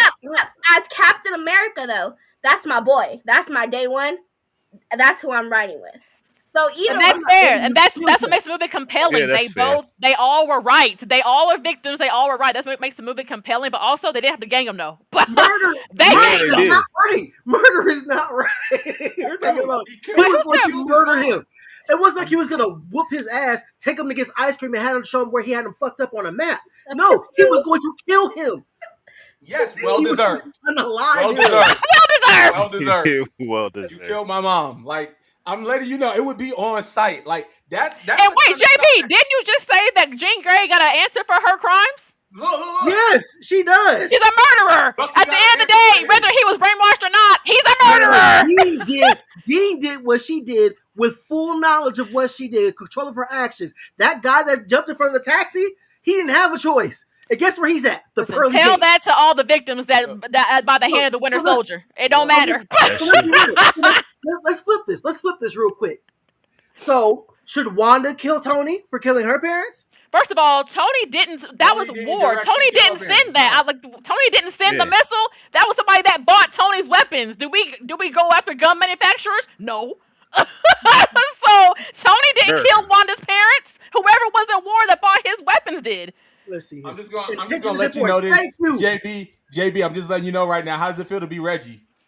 The whole chat is against you. The whole chat is against you. And I'm not saying that he should have killed Bucky. All I'm saying is that his reaction was valid. Because I hear you, JB. He didn't know what he was doing. I don't think that he should have killed him. Gave him his piece. Let's duke it out for sure. But I just think that he had a human reaction. That's my argument. Killed his mom and is on site from then on. When you in the bathroom, I'm gonna be there. When you watch TV, I'm gonna be there. When you at the Quick Trip, I'm sliding on you. Meanwhile, you get no Bucky. Meanwhile, Bucky out here like, think I want this? It just happened.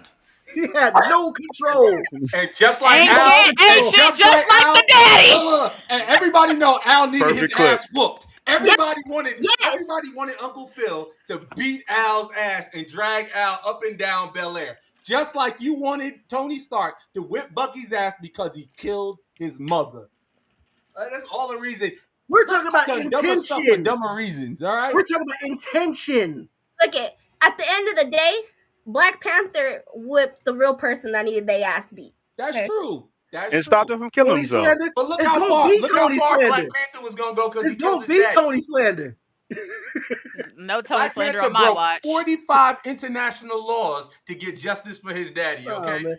It's JBVtheWorld. I'll fight every single last one of y'all. It's definitely Tony slander around here. Look, it wouldn't be justified because I've done nothing to your mom. But on the flip side, if I did, you'd have full Hi, right Dad. to go crazy No, because that you is did what you something can to do. my mother, if you did something to my mother and you know that you did something to my mother within the full knowledge of realms of your mental capacity, I gotta get you. I gotta get So you. you're telling, so you're So letting what- it slide. You'll let it slide if somebody's brainwashed though, and they do something. You're just gonna look at him and say, you know what, brother? You didn't know what you were doing. It's fine. That's what you're gonna do? I'm not gonna kill him. I'm not gonna I'm gonna kill say, him. no. I didn't say you're gonna kill him. I said, what is your reaction going to be? Are you gonna be able to logically sit here and say, oh, you didn't know what you were doing? It's cool. Be honest. I will try my best. If I knew, I will try my best. And not me. Being honest. He don't. That Tony is does not. Everyone's Keep it reaction in the set. be the same but not the same because it's also your control. Because again, for Tony me, deserves his in lashes. that Thank moment, you. He don't. in He that don't. moment, He don't. I would have definitely reacted like Tony did. But I feel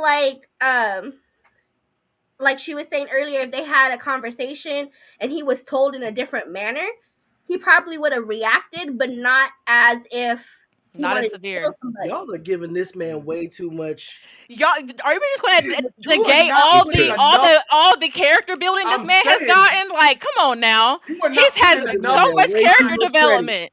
Everything Way is too not much his fault. See, y'all take it to hell. Y'all Tony take it to is- hell. Yeah. Y'all take it to I didn't hell. say that. Tony I didn't is say No, that. the somebody in way- the chat I didn't did. say Y'all that. take it I to didn't say hell. that. No, it's not. Tony is the way Tony is because his parents weren't there.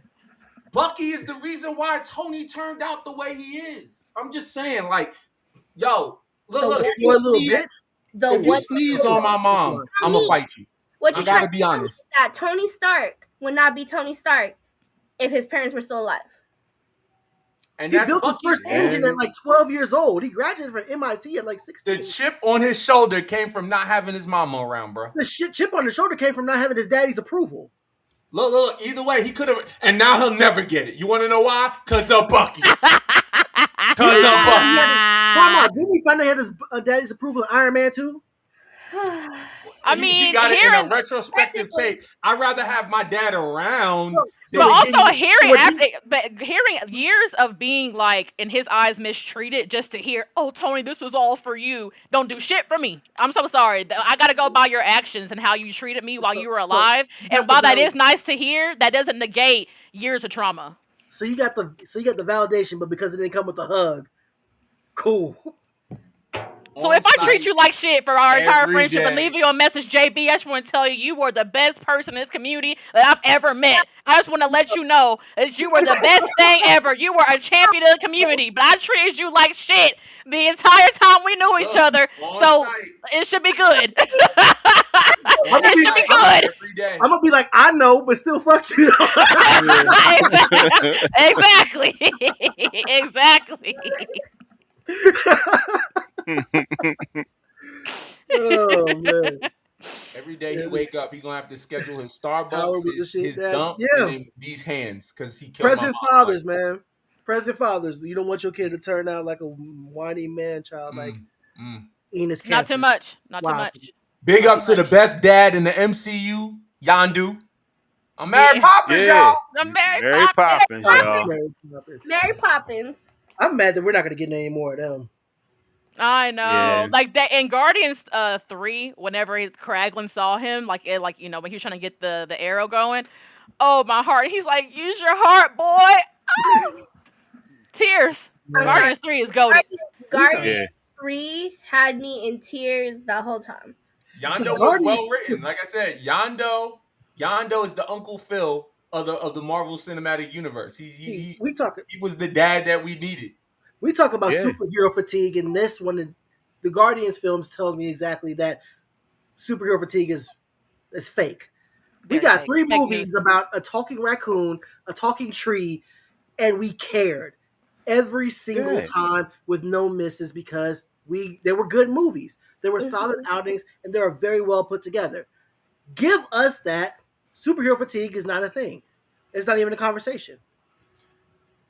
You got to play the Suave Jen's comment, because when he says Scott, I was like, Scott Summers? I was thinking that too! Summers Yeah. is one of the worst dads. Okay.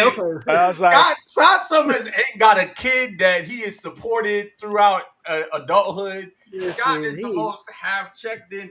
Scott is about redheads. Is he talking about Scott though? Like Scott Summers? No, He's talking about Scott Lang. Scott Lang. yeah, He's talking about He's he's Lane. Scott ain't never had a kid. He ain't never Okay. sent him to the timeline. Okay. He was Thank the you. best dad. Thank you. He was. Thank you, Swap. Scott was a good dad. Scott We're was gonna talk about Clint. Clint went on a little too many missions to find out he got a whole family and a wife and kids. Like that was that. But hey, they loved him. They can tell that he was present. When I have a he's theory, there. I have a theory that she Even if something annoys him happened when to he's him, around. and he was present when he was off duty. So Yeah. and then whatchamacallit, to find out what is it? Fury had a wife the whole time, and she was green and bald. That was what's up. Jesus, are we forgetting about King T'Chaka being a good and present father, a good and present Baba? I gotta wonder though, when you kill your brother and abandon your nephew. Him being a brother, say that. All Hey, I'm man, saying look. is this: That the got other nothing to day do with I brother. got in trouble because I said Moesha's dad wasn't so bad. So if you're gonna give T'Challa, Who said that? You said what? Nah. people get mad because I said Frank Mitchell wasn't. Frank Mitchell made a mistake, but he also kept paying for his son and he was active and a present uncle in his son's life. But y'all Nah, man, nah. Just for that, he's a piece of shit. Just for that. No, first off, Just for that. he treated Moesha. Yes. Yeah. Moesha was the problem on the TV show Moesha. There wasn't Most of the time. Most of the time, she was the problem. Most of the time, she was the problem. Yeah, most times she was the problem. She was. But I think back to that weed episode. Straight down from Frank. The one time that Frank overreacted was when Moesha put on that belly shirt and Frank basically called her a hooker. That and the weed episode when he accused her of smoking. The weed episode. Look. All I'm saying the weed is, episode. but let's be honest, your parents wouldn't have done the same thing. You know what I'm saying? Like, all I'm saying is you wear a backwards hat and you're like, oh, stop gangbanging. It's like, I'm not gangbanging. I just wear my hat backwards. You know what I'm saying? Like, that's how your parents were. He had a whole secret child that was their cousin. Yeah, that's diabolical. That's diabolical. So let me ask you, would it have been better had he abandoned the child? What would you prefer he do? How about you go cheat? How about you not have the child in the first place? Own up to your mistakes and take care of your child. Let's say that first part already happened. What would you have him do in hindsight? You got to own up to it. All right. And then his wife would have left. Who did that? We're talking about a baby, a child. Saying his wife would have left with Moesha. So now you got two broken homes. Oh well. Consequences. Now you got two broken whose fault is that? Right. That's Frank's fault. Brother? Consequences. You gotta have discipline, brother. Yeah. What are we talking about? Y'all are crazy. Yeah. No, how's that crazy? Wait a minute. Then you got 3 kids with absentee fathers instead of just one. And he did that. There was an easy way to avoid that. Y'all broke up the family. I'm not even gonna say he needed to man up, because even as a woman, if you're gonna go out and cheat and get pregnant by some other man, you still need to own up to your shit and take care of your kid. She did it with the head nod and the children to the side. And she meant that. The mama abandoned, if you remember, Dorian's mother abandoned Dorian. That's why he ended up Frank ended up keeping the kid and living with he gave him to his sister. So you're telling me have kids and she couldn't have. So even then, Frank helped elevate her life by giving her a child. Like, come on. Like, shitty on her for abandoning the kid, but it's still your kid. Shitty on you to put your kid with somebody else. What are we talking about? Look. All I'm saying is Frank did the best he could in a bad situation. All right. No, Frank screwed up and tried to cover his own ass. All right, and that so shit backfired. So why don't we have the same Hard. energy with T'Chaka? Why don't we have the same energy? Because he Because was it's there not the for same his son. situation. He killed his brother Exactly. and left his nephew. What's that got to do with him as a parent? No, not As yet. as a role model, you know, which goes into parenting. Like he was wrong for that, but He he was did. definitely wrong for that. He One, it definitely was was an wrong. accident. It was an Did accident you for know? one. Picking It was an and accident for choosing. one. Y'all are Two, picking he didn't and own up to it, choosing. sure. But he definitely was there to be there for his son every step of the way. My Nah. question is, did he actually know about Killmonger? Like, did he know that his brother? Feel He like knew they he left. said that He he knew that- knew. they knew. They Yeah, knew. I think he did Yeah. know. Okay, They so knew. I'm kind of a little bit with Reggie because he should have took the kid with him then, if that's the case. Yeah, he should have done it. Definitely should have did that. Definitely should have. That was a All mistake. I'm I'm saying talking is about. this. We're talking about His as wife, parents. Frank's original wife, Moesha's mom, Moesha and Miles' mom, she was a devout. She would have left Frank, and Frank knew that. He would have She ruined died thinking her So husband was so faithful. Frank is selfish because if that's the reason, Look, like I'm not saying She he did, but died at the thinking end that of her the day two is kids were her two kids. he kept them. He kept Moesha and he kept Miles in line. He was a present father in their lives, and he eventually was a present father in Dorian's life. I Good understand we are comment. all sticking up for Ray J, and I appreciate that because he deserves Oh my God! All No, right. we ain't. Reset No, the we clock ain't. again. Okay, I am going to make a Ray Damn, J twice in one counter. day. I am going to make a Ray J counter for this show. We were talking about it for 15 minutes, and we hadn't acknowledged that he hit it first. Okay, we would not have Kim Kardashian if it wasn't for him. Thank you, Ray J. So for that alone, we should not be thanking Ray J. What are you doing? How did we get Child, Giving us let's wrap flowers. this up. Kim Let's get to and Doom. Jenner. Let's talk about Victor Wow. Von Doom. We didn't talk about the elephant in the room for real, Please. for real. We kind of got like here? You're right. sidetracked. You're right. Elephant in the room. Allegations. That is true. Allegations. we touched on Blade and then we left it like that. Yeah, we I left don't it like think that. Mahershala Ali. Armor War was a promise. I was gonna say Armor Wars was a promise that we got. It wasn't. I don't even think it really even got to production. It was just It kind of didn't. like, hey, we're gonna Yeah. do this thing, and it's going to be a follow up to. So that really wasn't a thing. We got a How do promise. you of a road that- not find something for Don Cheadle to do? No, Yeah. I understand. I do think it's a lack of utility. That's more the problem. Wonder Man, and I'm not justifying it by any means. I think Marvel needs more representation. I just Absolutely. think in the times that we live in, that's asking for a lot right now. And maybe in 2 years, it won't be so much to ask for. But for right now, it's a little too much to ask for. But Wonder Man, we're not gonna act like Wonder Man was great cinema. It was the greatest thing smoking. I enjoyed it. I liked it. But I do realize it was an acquired taste that most Marvel fans did not get on board with. I was actually more surprised when it got. Let's be honest, were we not surprised when it got a season 2? I was surprised. No. And I loved Wonder Man, but I was for your reasonings. Like I feel like it was so different than what your typical fanboy comic person wants. That the lack of action, all that stuff. I was surprised that it got a second season, but I personally really enjoyed Wonder Man. Why I'm I'm gonna have That's to what I'm saying. disagree with Where y'all, and I allegations come in? had to bring up the receipts because it had a strong audience score. So people that watched it liked it, and it had a really good critic score as well. And also, I can't find it right now, but it was one of the higher watched shows on Disney Plus. And it's interesting So- because Yaya said something about like how still like the numbers or like wasn't there, and so like that is kind of what they told That's him. what I think it was. That's I what heard they like, the told numbers him, hit. but that apparently was incorrect. I mean, me and JB have been talking about this for a while, Yeah. and it really kind of like I think I kind of like trauma dumped on him for a little bit. So my bad, JB. You're good. All of these things keep happening. They wasted Marshalla's time, That's true. screwed up Blade. And he was You have somebody on staff who just made a vampire movie. That's one of the best movies that came out last year, right? That's true. That's true. And wanted to work with the IP. Wonder Man got renewed then canceled. Yeah. And just countless other things. It feels like a microcosm of what we are going through as Black Americans in this society today under this administration. I had a talk with one of my coworkers at lunch on Tuesday, and we were talking about like, DEI or whatever. And like, look, everything's political. If you don't like it, I don't know where you're gonna go. It is what it is. We got to stop dancing around it. We got to actually look at it because it is what it is. Like we are kind of going through the same thing at work with DI projects getting cut back or kind of like not even being shelved, just being talked about differently. And unfortunately, I feel like at Disney they're doing the same thing. I can agree.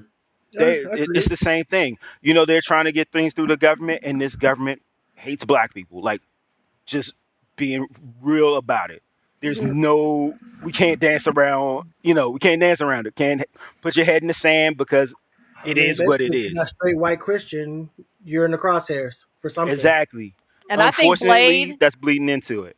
And I think Blade and Armor Wars, to your point, like that is exactly right. And they were also hit with the double whammy of the writer's strike and the pandemic. Yeah. Yeah.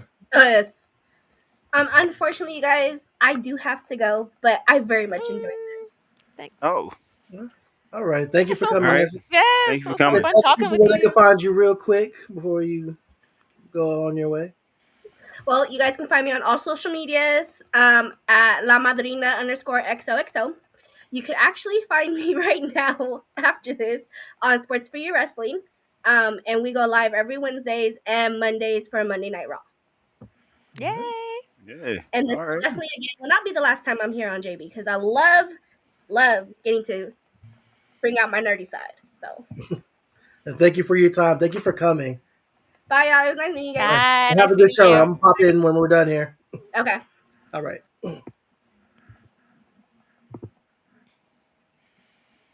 All right. And then there were four. And then there were four. A Fantastic Four. You did there. Pew. You know what? This is better than the movie. You know what? Not gonna take. Give me that train. That bar's low. Yeah. I have no problem with the fact they played it safe because there's been so many bad Fantastic Four movies. I can agree with that, but are we not going to sit up here and act like the first steps was very similar, if not almost the same, as Rise of the Silver Surfer? No, we're not going to act like they were not the same. I cannot absolutely not. That. We're not. First of all, we didn't get a Dookie Cloud and call it Galactus, so no. All right, look. Minus the Dookie Cloud. That whole Super Surfer exchange with Johnny, like that, like the chase didn't bring back nostalgia for you. I didn't think about that movie once when I watched it. Yeah, I didn't think about that movie once. I haven't thought about that movie since it came out. I was gonna say nobody's going to go see that movie. I didn't think about that movie this whole year till just now. So thank you. It's just a thing that happened one time. It's again fever dream, those types of things. Yeet. No yeet. That's like pew pew. We definitely talk about greatest run of his life right now. Greatest. Oh my god, it's great. It's great right now. All right, let's get back on track, y'all. Elephant in the room. And also, not even these, but like it was not shelved exactly, but kind of like the women. Like when you look at the Doomsday lineup and the fact that all we have is Vanessa Kirby, Old Mystique, Yelena, and Ghost.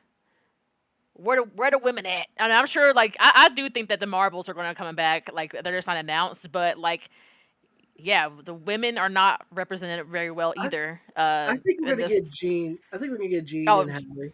Jean and Storm. We'll probably and Doomsday. Yeah, I think so. Yeah. I think I read something recently about there being reshoots with different characters from different scenes, and I heard that Hallie's supposed to be. I hope that Famke and Halle do come back. Just but I think that's goodbyes. I think that's a deeper question because I actually feel like, and like I said, we've gotten to arguments back and forth about it. Is these women-led movies generally don't do as well. Are they still a gamble in 2026 to overhype? I remember in Avengers when they had the girls can do it too kind of scene, and the bad chicks meet up at the club at the bar scene. Look, I remember, but like I said, I remember some people were like really hype about it. I remember because I went to go see Endgame. I It was went to a go dope see scene. Endgame twice. Yeah, it There was a was dope some scene. people that booed it. I remember sitting in the movie theater. I think it was the second time I They saw hate it, women. and they Yeah. were booing Yeah. that scene. Yeah, because they can't handle it. The only They can't issue with handle it. that scene is that Nat wasn't there, and she totally deserved to be there. Mm-hmm. Yeah. But it's also interesting that people are like, "Oh, this is the lineup for Doom." Y'all hate Captain Marvel. Y'all, so like, wait, a lot of our big baddies are the women. Separate. I've always corrected people on that. I don't think people hate Captain Marvel. I think people hate Brie Larson. Brie Larson, for sure. Definitely Brie Larson. And I don't understand the hate. If they Because she called him recast out. Captain, and that's what I was gonna say. If you recast Captain Marvel, I think that character goes further, in my opinion. Then I think that is one of those castings that they all will always look at her funny because of Brie Larson, not necessarily. It's just like the what is it? The Disney one with Snow White. The actress that played Snow White had done so much talking that it bombed out the movie. Yeah, so you're right for that. Yeah, I mean, how dare she speak out against genocide? Yeah, for real. You know, I mean, you can't get in front of those Disney bucks. See, my problem with Captain Marvel is that the character herself is really undergone a lot of change over the last 15 years, and she's pretty undefined. And a lot of her changes in recent times are pretty unfavorable. She's kind of bitchy. She's annoying. She's not a likable character. I mean, like the comic, not necessarily Brie Larson or her depiction of it. Yeah. It's just the fact that because there's not a lot to go on there that's not negative, what is there positive for Brie Larson to bring to the table without there being some sort of collaborative effort to make something happen? Like as a comic book reader, as a comic book fan, I cannot say much about this version of Captain Marvel. Since she became Captain Marvel. No, the whole dance scene, the dance singing thing in the Marvels, that's when I was like, I had to tap out on that part. Like that I was love a good song. I like that scene. Look, that's fine. You want to put on a Goofy movie? I'll sing with you all day. We can listen to each other's hearts. All of that. We can see eye to eye. We can stand out. We can do all of that. I'm not co-sign whatever that was. It's a piece of cake. Oh man, Power Line, greatest singer. I need that album. I'll buy a Power Line album before I buy whatchamacallit. Who's a Ray J album? We know. No. Yeah, I have you, all as the you should. Ray J albums. Radiation. Take a shot every time somebody mentions Ray J. We'll be dead by the end of the episode. Yo, we're gonna turn JB versus into a drinking game. Oh man, it's gonna be JV versus the lawsuits. Right. People will be dead. dead. Drunk people listening to every Ray time you mention Ray J, just a mention internally. Just look. Don't say nothing when the Zeus gets a phone call like, "Hey, y'all are supporting him," So you know what? We gonna put y'all on Zeus. Listen, give me a Raycon sponsorship, and we can talk about Ray J every week. Yo, put up Spaw's comment. Put up Spaw's comment. See, JB, you playing. We finally get some support. You're not gonna support the movement? Thank you, Ray J. I don't even know how we got here. I never know how I'm we sorry. Yeah. He did something in Steel one time, and I really liked the movie. I'm the one person that liked the Steel movie with Shaq. I love that movie. Okay, like it is campy, it's terrible, but I loved it. And Ray J was. Damn. Okay. I walked right into that one. You did. You did. It's all right. It happens to the best of us. Let's move on. Let's move on. Yeah. Keep it rolling. Yeah. Doomsday cometh. Oof. Okay. What are your expectations that we get as we get closer to this movie? What are y'all looking forward to? What are y'all thinking? Do you really want to know? I'm looking forward to Doom being right. I think that I feel like Marvel has kind of teetered that line of like the villains having valid points. I feel like people kind of agree with Killmonger, people kind of agree with Thanos, but I think that people are actually going to agree with Doom, and I do think that could be Strange, like Doctor Strange, like the guy with the mask, one of his little flunkies. That could be Strange, but I do think that especially with him saying like you all have lived stolen lives, he's right, and. I'm looking forward to that inner conflict of like our heroes having to sit with the decisions that they've made and how that has impacted the larger scale. That's real. Good point. That's really good point. Um, on a smaller scale, I'm expecting um, Namor to have a heel turn inside with Doom. Because Yes. Mm-hmm. it's two things. It's two things about Namor. It's two things about him. One, he'll turn his back on you. One, he'll turn his back on you. And two, he ain't never seen a relationship he never want to break up. He's the original Yeah. simp. Get you tell you He's let him Mr. know. Steal Girl, the OG Mr. Steal Girl. Yep. Mm-mm-mm-mm-mm. Mm-mm-mm. I think it's too much expectation. I think that people's expectations are very high for this movie, and there's more ways than it can fail than it will be successful. I think it will guaranteedly make $1 billion because now all you got to do is throw an Avengers on it, and the movie does oddly like it's going to destroy. You're bringing back everything that people love. I think it's also more in the vein of who are you going to see. I care very little about honestly, if I'm being honest, I care very little about our current lineup to some extent. I more or less want James Marston to get his redemption as Cyclops. I want a Please. comic book accurate Cyclops. I want him. I want to see the when he gets down and he blasts. I want to see that Sentinel eat it. I want X-Men 97 Cyclops for 5 minutes on screen. They owe me for the second X-Men movie with him and they owe us for the third one. Okay, For so sure. you owe me Yeah. I want the comic. I want Nightcrawler to put in slight. I'm going for the 20th century X-Men that I was owed. And I'm going to see them close out, which honestly is part of the reason why I went to go see Wolverine and Deadpool, if we're being honest. For a certain generation, it's a big level of closure. And I think that that's what I will be achieving most by going to see that. But the current storylines, I'm just waiting for Anthony Mackie to get screwed out of being Captain America because you know they're going to do that. Yeah, it's Um, gonna happen. I would love it if he would just say, "I'm not Captain America. I'm Nomad." They did it in the comic book. I'm not Captain America. I'm Steve Rogers. That's fine, but I'm pretty sure they're going oust them out of the Shield in the next 15 to 20 minutes, and we'll go back to the status quo because that's what this all is, right? It's a grand reset to get us back to some level of status quo so that they can keep pumping out more movies and actually start retelling some stories all over again to keep the machine going. So I have great expectations for it, but it's not for the new group. It's for the old group. I want to see them get the shout that they deserve. But I mean, let's acknowledge this for what this is, though, Reggie. This is a Hail Mary. It is. This is a Hail Mary. For the last couple phases, these movies, the quality has decreased immensely. So, Mm. and that's just what that is. And if they want to retain us as viewers, if they want to retain the momentum, if they want to keep DC off their backs, which DC's not really in super danger of doing that right now anyway. But if they want to keep being uncharged, they want to keep this thing rolling, you have to throw this up, and you have to land this because if you don't, you're in trouble. The franchise is in trouble.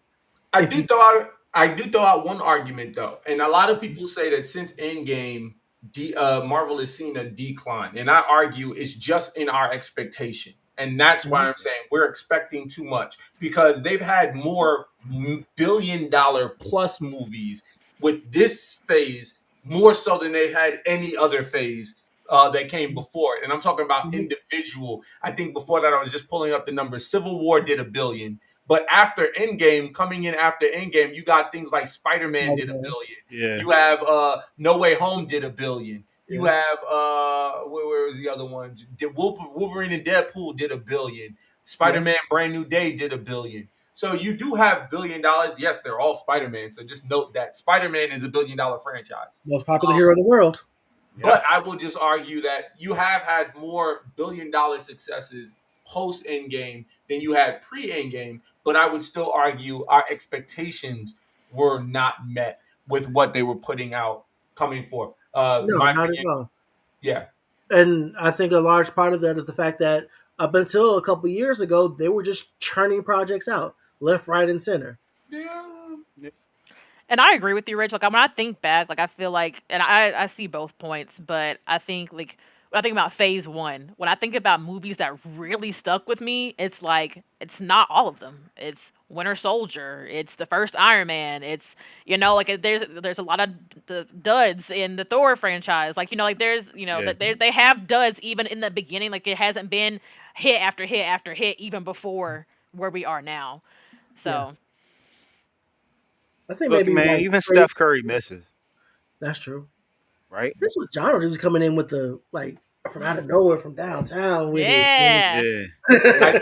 But I think you have a show right there. We can sit down and go side by side, start in 2008 and start with the Incredible Hulk and start listing all the movies down, and you could put them in the hit or miss category. I actually think they'll have more misses than they do hits. Honestly, Yeah. on the Marvel I side. mean, for the Yeah, first no couple doubt. of phases or just in general? I think overall, if you chart 2008 to 2026, they have more misses than hits. Oh, I have no doubt about that. Yeah, it's just that the hits hit so hard. They hit, it The hit, highs, yeah. the highs And are so even- high, they outweigh the lows that might be multiple, but they're not. They don't outweigh the highs. And then you For got sure. a lot of those. I think you have a lot of fringes that we would consider Yeah. misses. And even in the Yeah. ones that are straight up misses, there is something to take away from it. Here's a Whether great it's supposed example. to seem Iron right- Man 3. Is Iron Man 3 a miss or a hit? It's a miss. It's a miss, right? Hit. It made $1 billion. It's a hit. It's a hit. Oh, yeah, I'm just saying. Hey, it made $1 billion. So It it's a hit. did. It's a hit. It did. You right? So that's why I'm just saying, I think critically our expectation had grown. Would I have done that one for Iron Man 3? Absolutely not. No. Did I think the plane scene was campy? The villain was campy? The last fight was dope. The last fight with the suits, and he was popping in suits. Take him to church. That Take was him to yeah. church. That was dope. Absolutely. But you don't listen. My gripe forever with that movie is you don't dick tease the Mandarin. You don't. Yeah, I almost walked out at that point, bro. Right. It was No, bad. like, I was like Ben Kingsley as the Mandarin. Okay, you're not Asian. We're whitewashing, but okay, we're gonna roll okay. with it. Ben Kingsley is a good actor. I can get down with this. And then like the turn happened, I was like, man, It wasn't. He wasn't even. It was the white man, Aldrich. That was the Mandarin. That was the real Yeah. And Mandarin. that's It what was I'm saying. so. Yeah, they could have subverted everybody's opinion and had like an Asian Ben Kingsley's character be an actual Asian gentleman, and then have have the Idris Kelly like still be the puppet master and say I'm the real Mandarin. The real Mandarin with the 10 rings is Wenwu. Right. I understand. It was not poorly either way, but I understand. think that what sticks to me is, and I'm a social worker, but what sticks to me is like the depiction of like PTSD and like the real life impact of what the Battle of New York did to him and like his relationship with Pepper That was and like very well done. Yeah. Yes. all That was that. very well done. I really appreciated in that movie. If they just changed the entire story, it would be a better movie. okay. The context in which they I'm saying the context in which they did it was good. It just needed to be a better movie. Like they could have told that story. What was the point of introducing Harley as a character if I was not going to see him again till Tony Stark's funeral? And then in the picking up of the mantle of Iron Man, we never see this kid again. What was the point? Like why did you do this? So we need more time to cook. Yeah. Yeah. Doing things for the sake of doing things. And like I said, even in the movies that I think are misses, there was something to take away from there. There were some enjoyable things in there. And yeah, the character study of Tony Stark's PTSD, his relationship with Pepper, and even the final battle are enjoyable. But me personally, I did not That's really fair. look at Iron Man 3 like, ooh, this is really good. Matter of fact, I don't highly rate that trilogy overall. Iron Man? The Iron Man trilogy. I No. don't As a trilogy, is garbage. Like, let's be honest, it's some of the weakest thing. But you have to be honest, it grossed like Iron Man 2. Everybody talks about how trash Iron Man 2 was for that time. I mean, it did. They didn't think it was gonna do $600 million.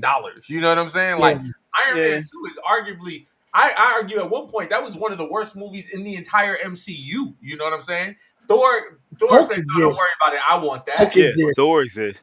Yeah. No, the one with I didn't hate. Norton I didn't hate wasn't that bad. first Banners Thor. was I just bad. think it's corny, and I don't mind corny. Which one? I just thought it was corny. Which one? The first Thor. It was boring. Yeah, it was boring. It was It took boring. place in a small town. It was like, it was nothingness. Like, okay. Another. What do you mean? I couldn't even like I said, is I think they were trying to go more for the ensemble cast than anything. And like I said, the only person that walked out good from that was Kat Dennings, right? Like, she's made a Yeah. franchise. Her character was in Howard the Duck now. They did a lot with Kat Dennings as a side character, just, you know, being a nerdy student that was, this was all too much for her. You know what I'm saying? So She's the nerd's wet dream. look, She Yeah. is. Also, Yeah, she is. also, you nerdy incels, I'll never forgive for what y'all did to her in the wrestling space.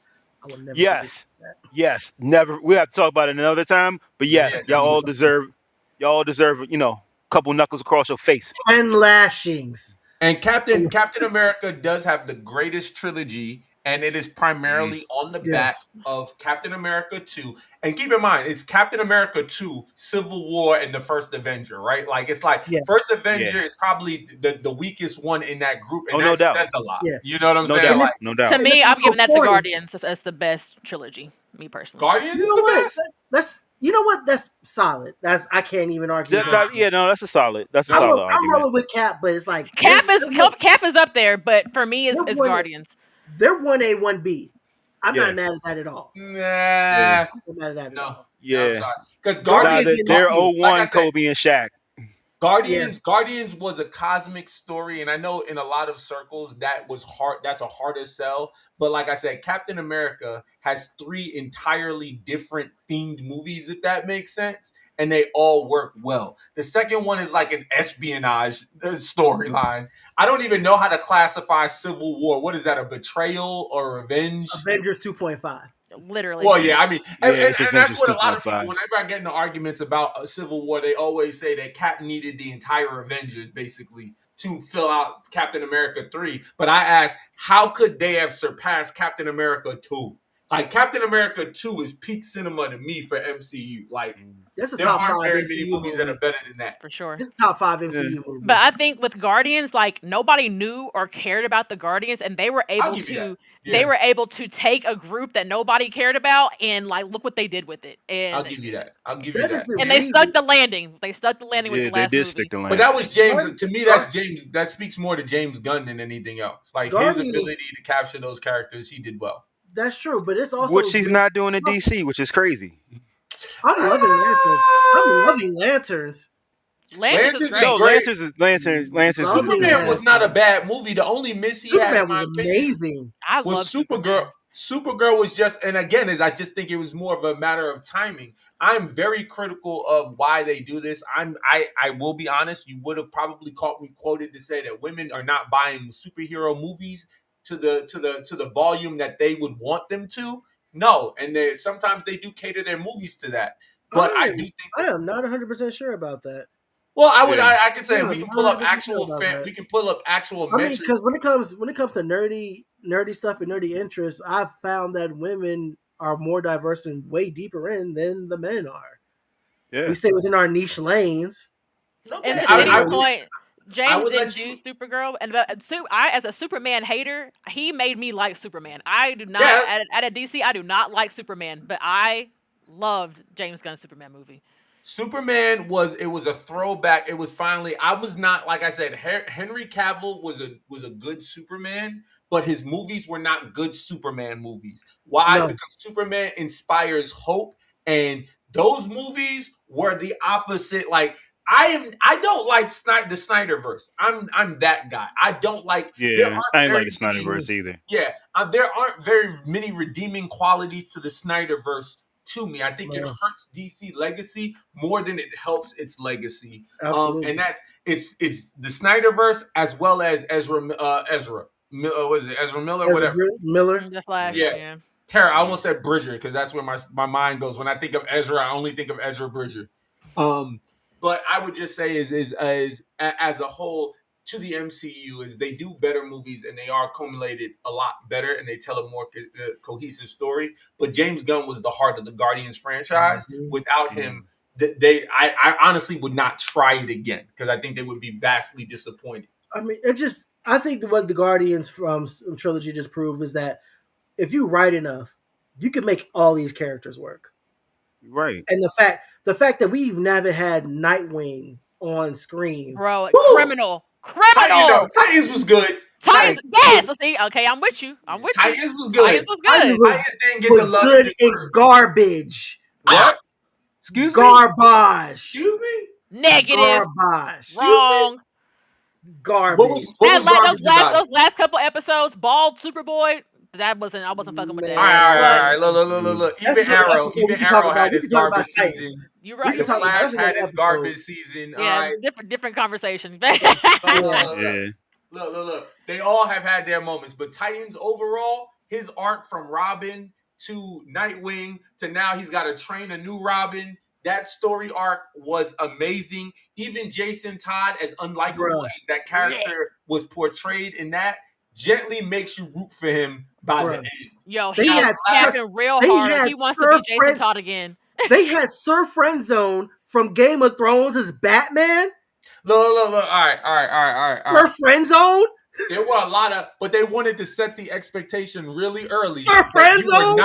He's like, this Batman is old and decrepit. You are not going to kill the Batman. Joker. Yes, he was balding. Ain't no way I'm gonna look at this man in a suit and be like, and he ain't fine. Batman fine. So hold on, I just want y'all to note his Robin was like 32. Okay, like come on, he was 27 at the start of the series, which is way too old, by the way. That's what I'm saying. They played them all older. They sped everything up, and my problem is that's why it looked a little weird. You had an older Nightwing was in his early 20s when he became Nightwing. He gave up the mantle of Robin, and some people he was 22 to 24. Yeah.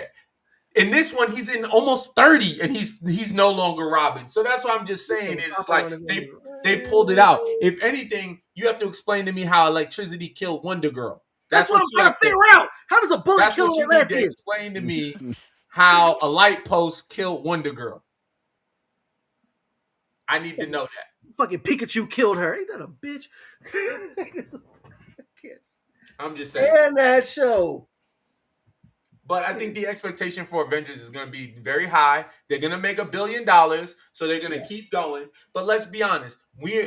As good as Doomsday is going to be, we are not really locked in for Doomsday. We care about Secret Wars. And that is going to be transformative. That's what this is all for. This, I got to be honest, I'm going to use a terrible analogy. This is all foreplay. That's all this is. They lit some candles for you. They're inviting you into the bathroom. That's what's about to happen. And we're about to have some post-Doom clarity. Ha! Nailed it. Nailed it. Post-Doom clarity. Let them know.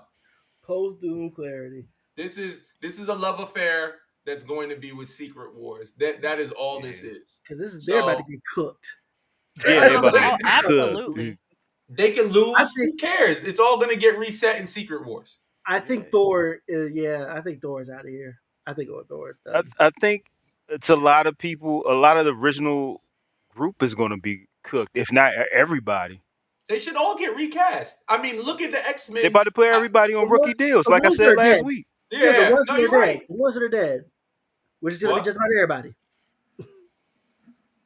Everybody about to get put on rookie deals. About to set the draft up. But that's what I'm saying. I think we need a new Tony Stark. You know what I'm saying? I'm just being honest. Like Tony is too integral to too many storylines for him, and I appreciate Robert Downey Jr. stepping back. But even like I said, you need Tony Stark to tell some of these stories effectively. Even have him pop in. Look, absolutely. They should have done that. They need to have somewhere in the storyline. They need to have Terrence Howard come back and be like, "Hey, Rhodey, you stole my life." You know, Iron Man. Nah, he too busy trying to make up new numbers. He ain't coming back. Terrence done. We're gonna see the Empire revival come out soon. That's cold, Tony, baby. I'm crying. Look, but all I'm just saying it's all lead up. It's gonna be exactly how Infinity War was into Endgame.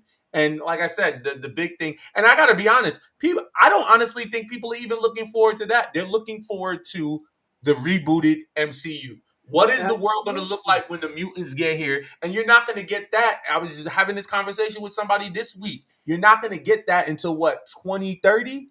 You're going to start 2028. Yeah, 28. But when does the 2028. new X-Men We movie get come out? Is that 28. 2028? 28. 28. All right. 28. So that's when we'll get our first glimpse of what the new MCU looks like. And let's be honest, we probably are not going to get our new Tony Stark in 2028. We probably are Nah. not going to get whatever Captain Let's America. find out what it is first, because I know that we're going to keep having Sam as Captain America.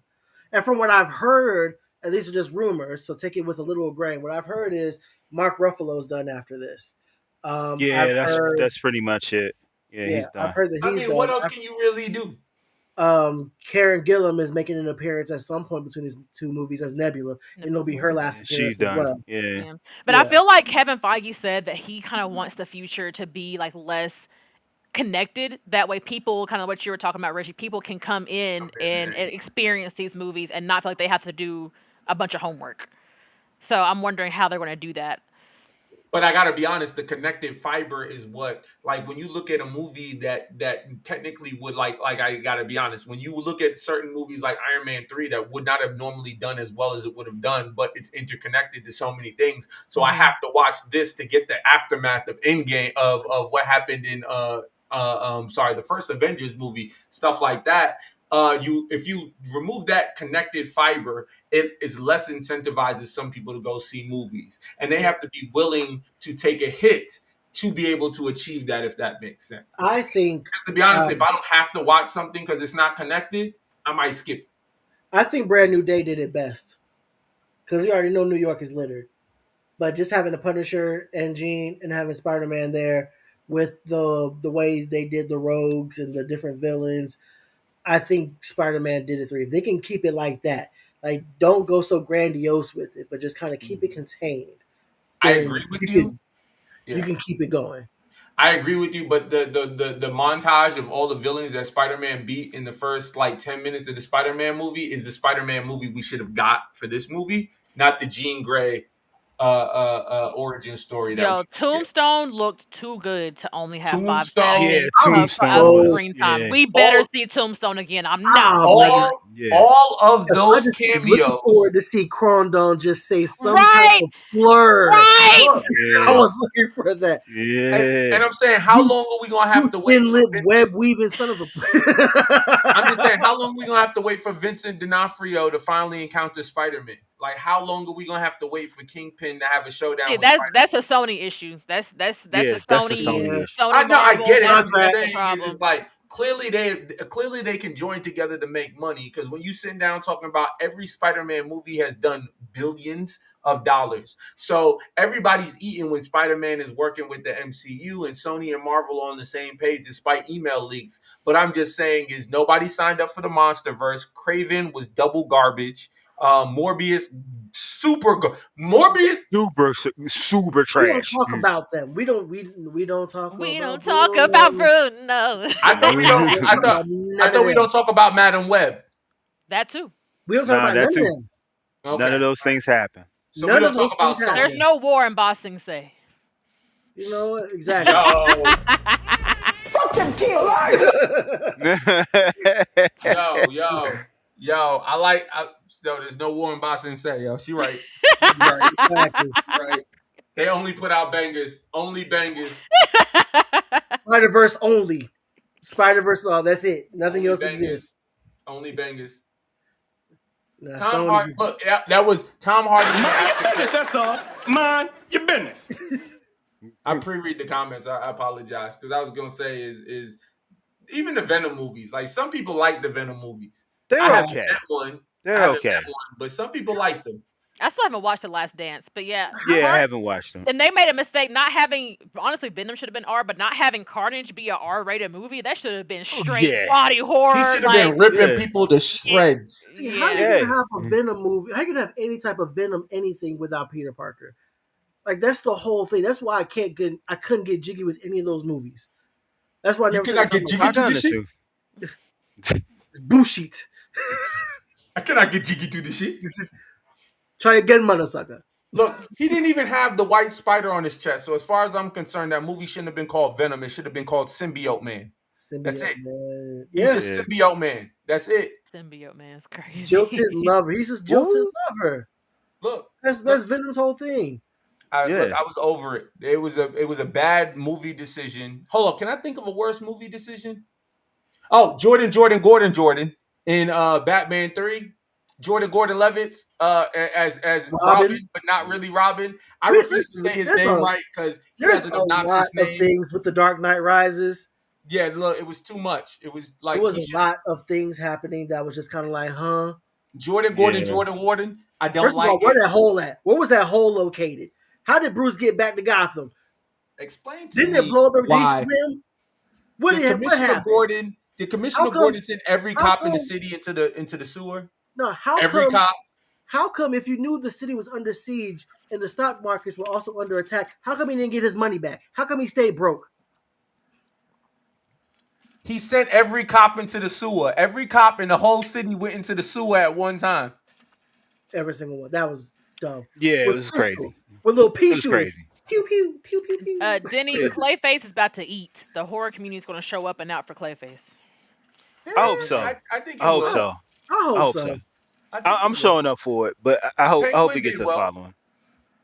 And I'm the only person that says this, and I stand by it. There was a Pennyworth show that was on Stars, I think it was, and it told the story of Alfred pre-beating Thomas Wayne and Martha Wayne and all of them, but it actually puts them in a different context of like espionage to a big extent. Like Thomas Wayne was actually like a spy and something like that. It was a great movie, great TV series. I want to say it was on Stars or one of those, but check it out. Within those vein, it is very, very good. If you like those superhero adjacent type shows. Slayer of the Dark Knight. First, it's very easy to explain the Dark Knight because, like I said, Dark Knight Rises is terrible. Heath Ledger's performance and his death have magnified the what is it? Dark Knight, the second movie. The first movie was good. The second movie is great. The third one is terrible. We just have to be honest. The third one Batman Begins is so overlooked. It is very well done. Overlooked. Very well done. Psychological horror. It was pretty good. It's better than Matt Reeves' The Batman, the first one, because that whole third act of The Batman was for somebody. You know what? I don't even know where to place Matt Reeves' The Batman, because it's such a year zero type deal. Yeah, year one. Yeah, it was year one. Year one. Excuse me. That fight scene in the train station is better. He's still young in the game, is what I'm saying. He's still developing, and when most iterations of it, we go from rookie to veteran, or he's already just been in it every single time. So to see him as a detective, still learning how to be Batman and how to balance Batman and Bruce Wayne, it just makes it hard for me to rank it. I don't know, bro. I don't know. I'm just gonna be honest. Matt Reeves' The Batman is forgettable, in my opinion. I think it's more the vein in which it came out. It was not Matt. I thought it was pretty decent. Like I said, up until the third act.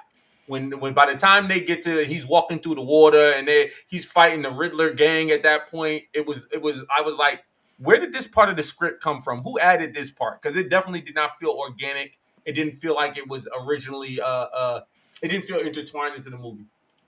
What? All right. That is true.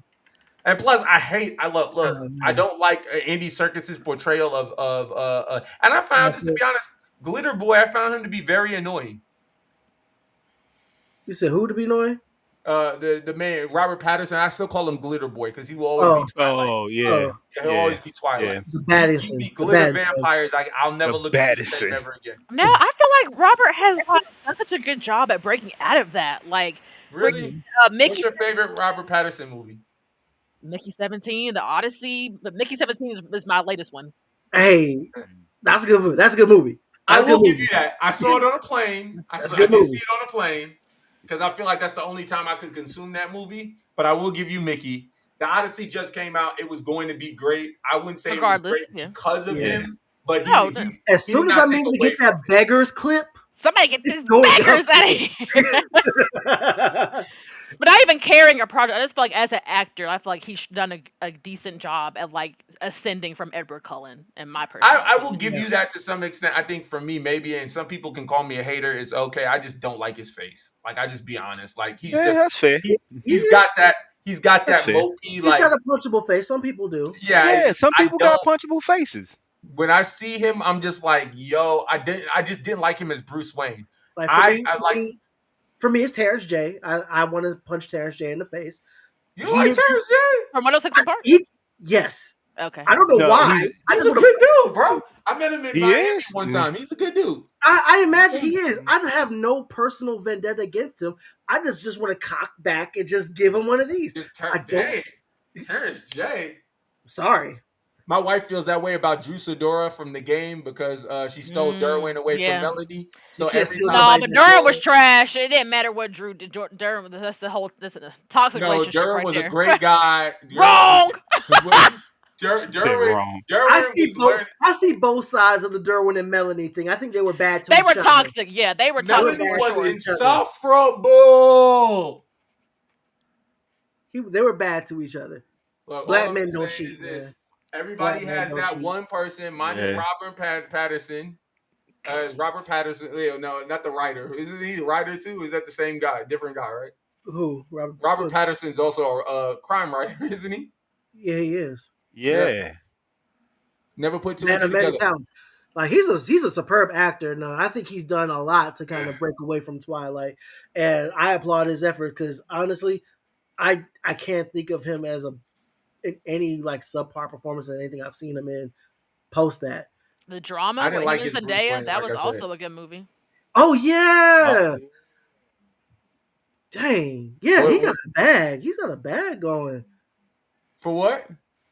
The drama. Actor. Yeah. That movie with him and Zendaya that just came out. out. Yeah. That movie was a little weird though. And I gotta be honest, I don't know if it was Zendaya or him. Their chemistry was a little weird. Was it just, and I know the movie was supposed to be like uncomfortable, if that makes sense. Yeah. But I just didn't.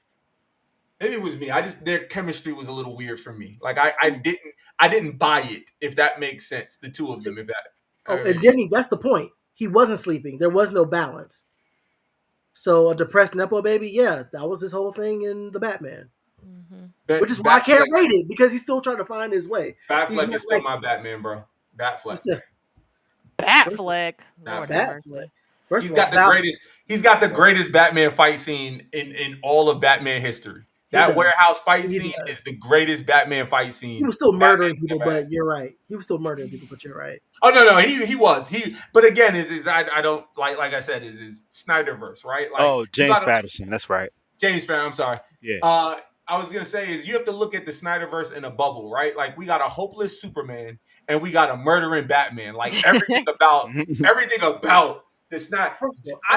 Zack Snyder didn't read a comic book before he started producing the movies. Okay, like let's be honest. We have a murderous Batman that had his Robin killed by that Joker.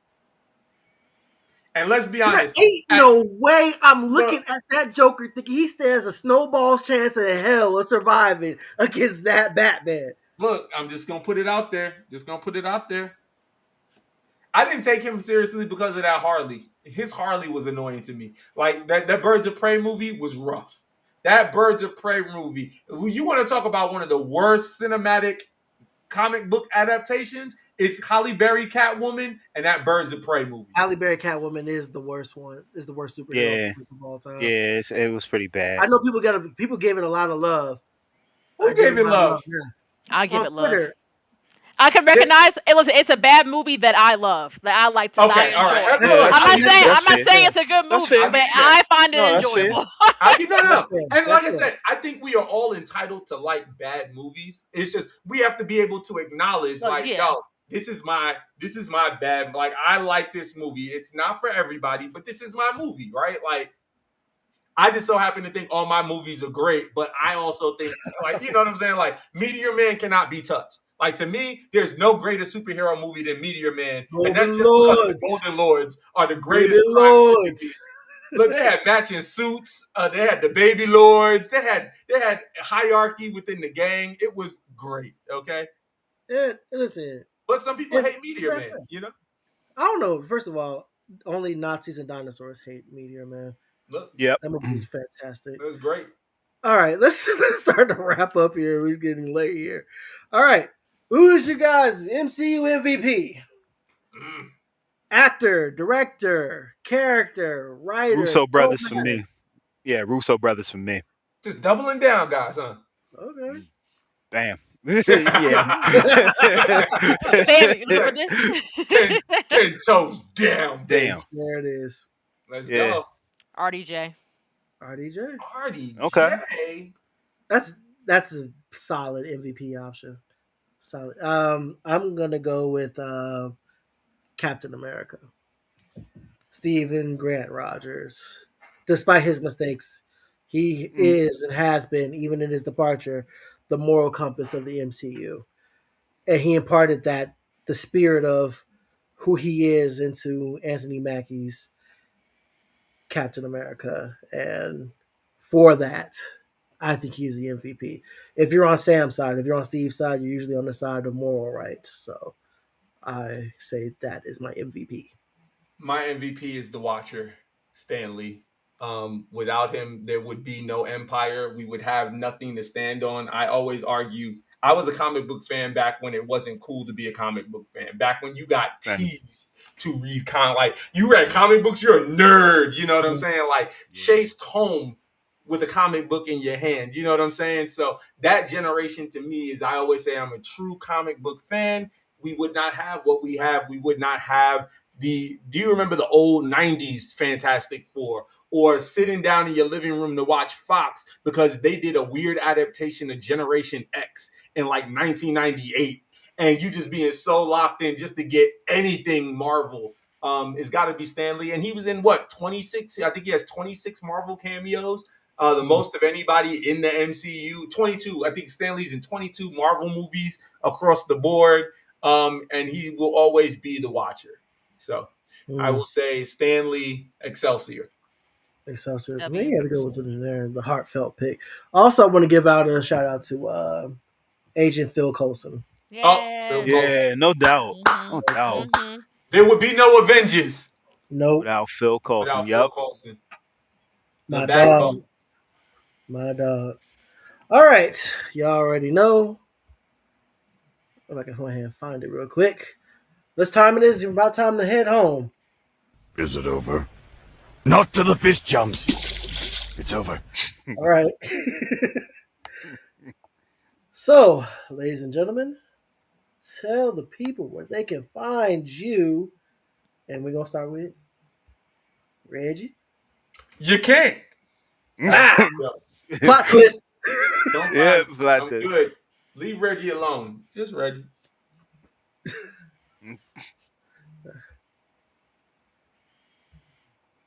There you So are. you can find me at the places listed below.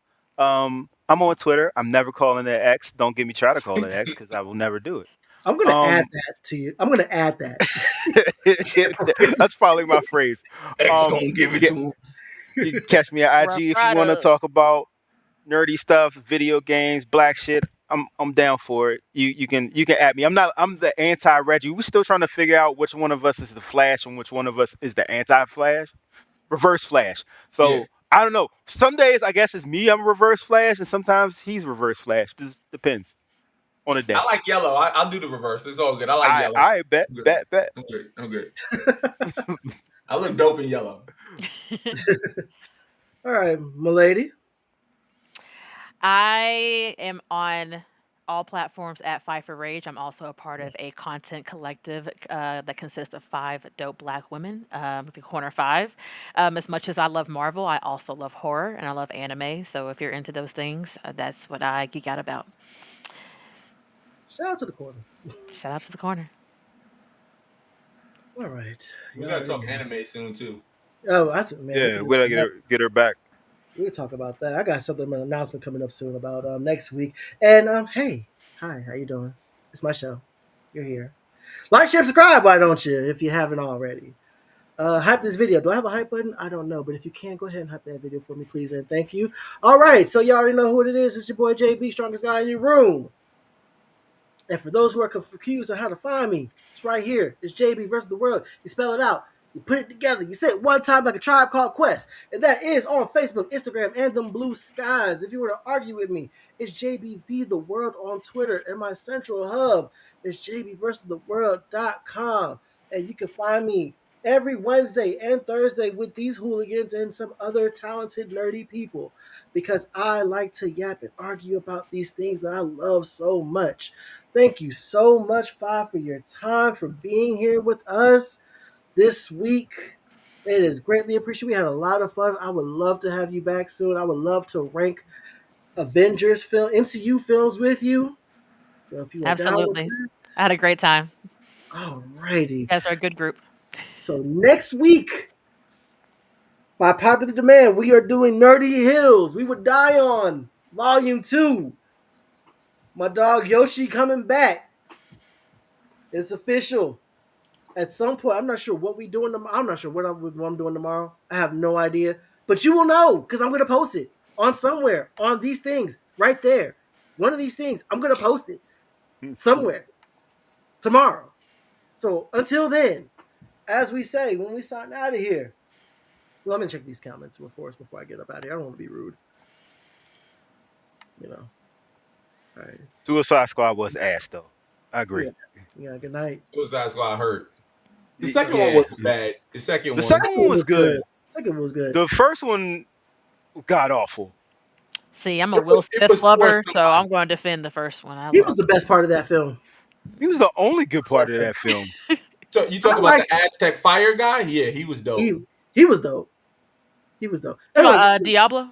Yeah. Diablo was good. I like Diablo. Will's character to me, like, and then they basically tried to copy and replace it with Idris Elba. With Idris, and it was just like y'all could have just said it was the same character. I think like the you didn't fact have what they did between him and what they did with John Cena, how they had the same bio basically. But that was funny they acknowledged it, and that's why I give him credit for that because he's very self-aware, if that makes sense. Like he was like, you just said the same things about me, and it's like, yeah, but his is different. You know what I'm saying? Like it's the same. All right, let me sign out of here. Let's leave everybody home. All right. So as we say here, every night. Well, every week. Yeah, every week, not every night. I'm not here every night. Anyways, stay black if it applies, and if it's not, I love you anyway. Take care of yourselves and each other. Until the next time, from me and these hooligans here, JB out. Good night. See you tomorrow.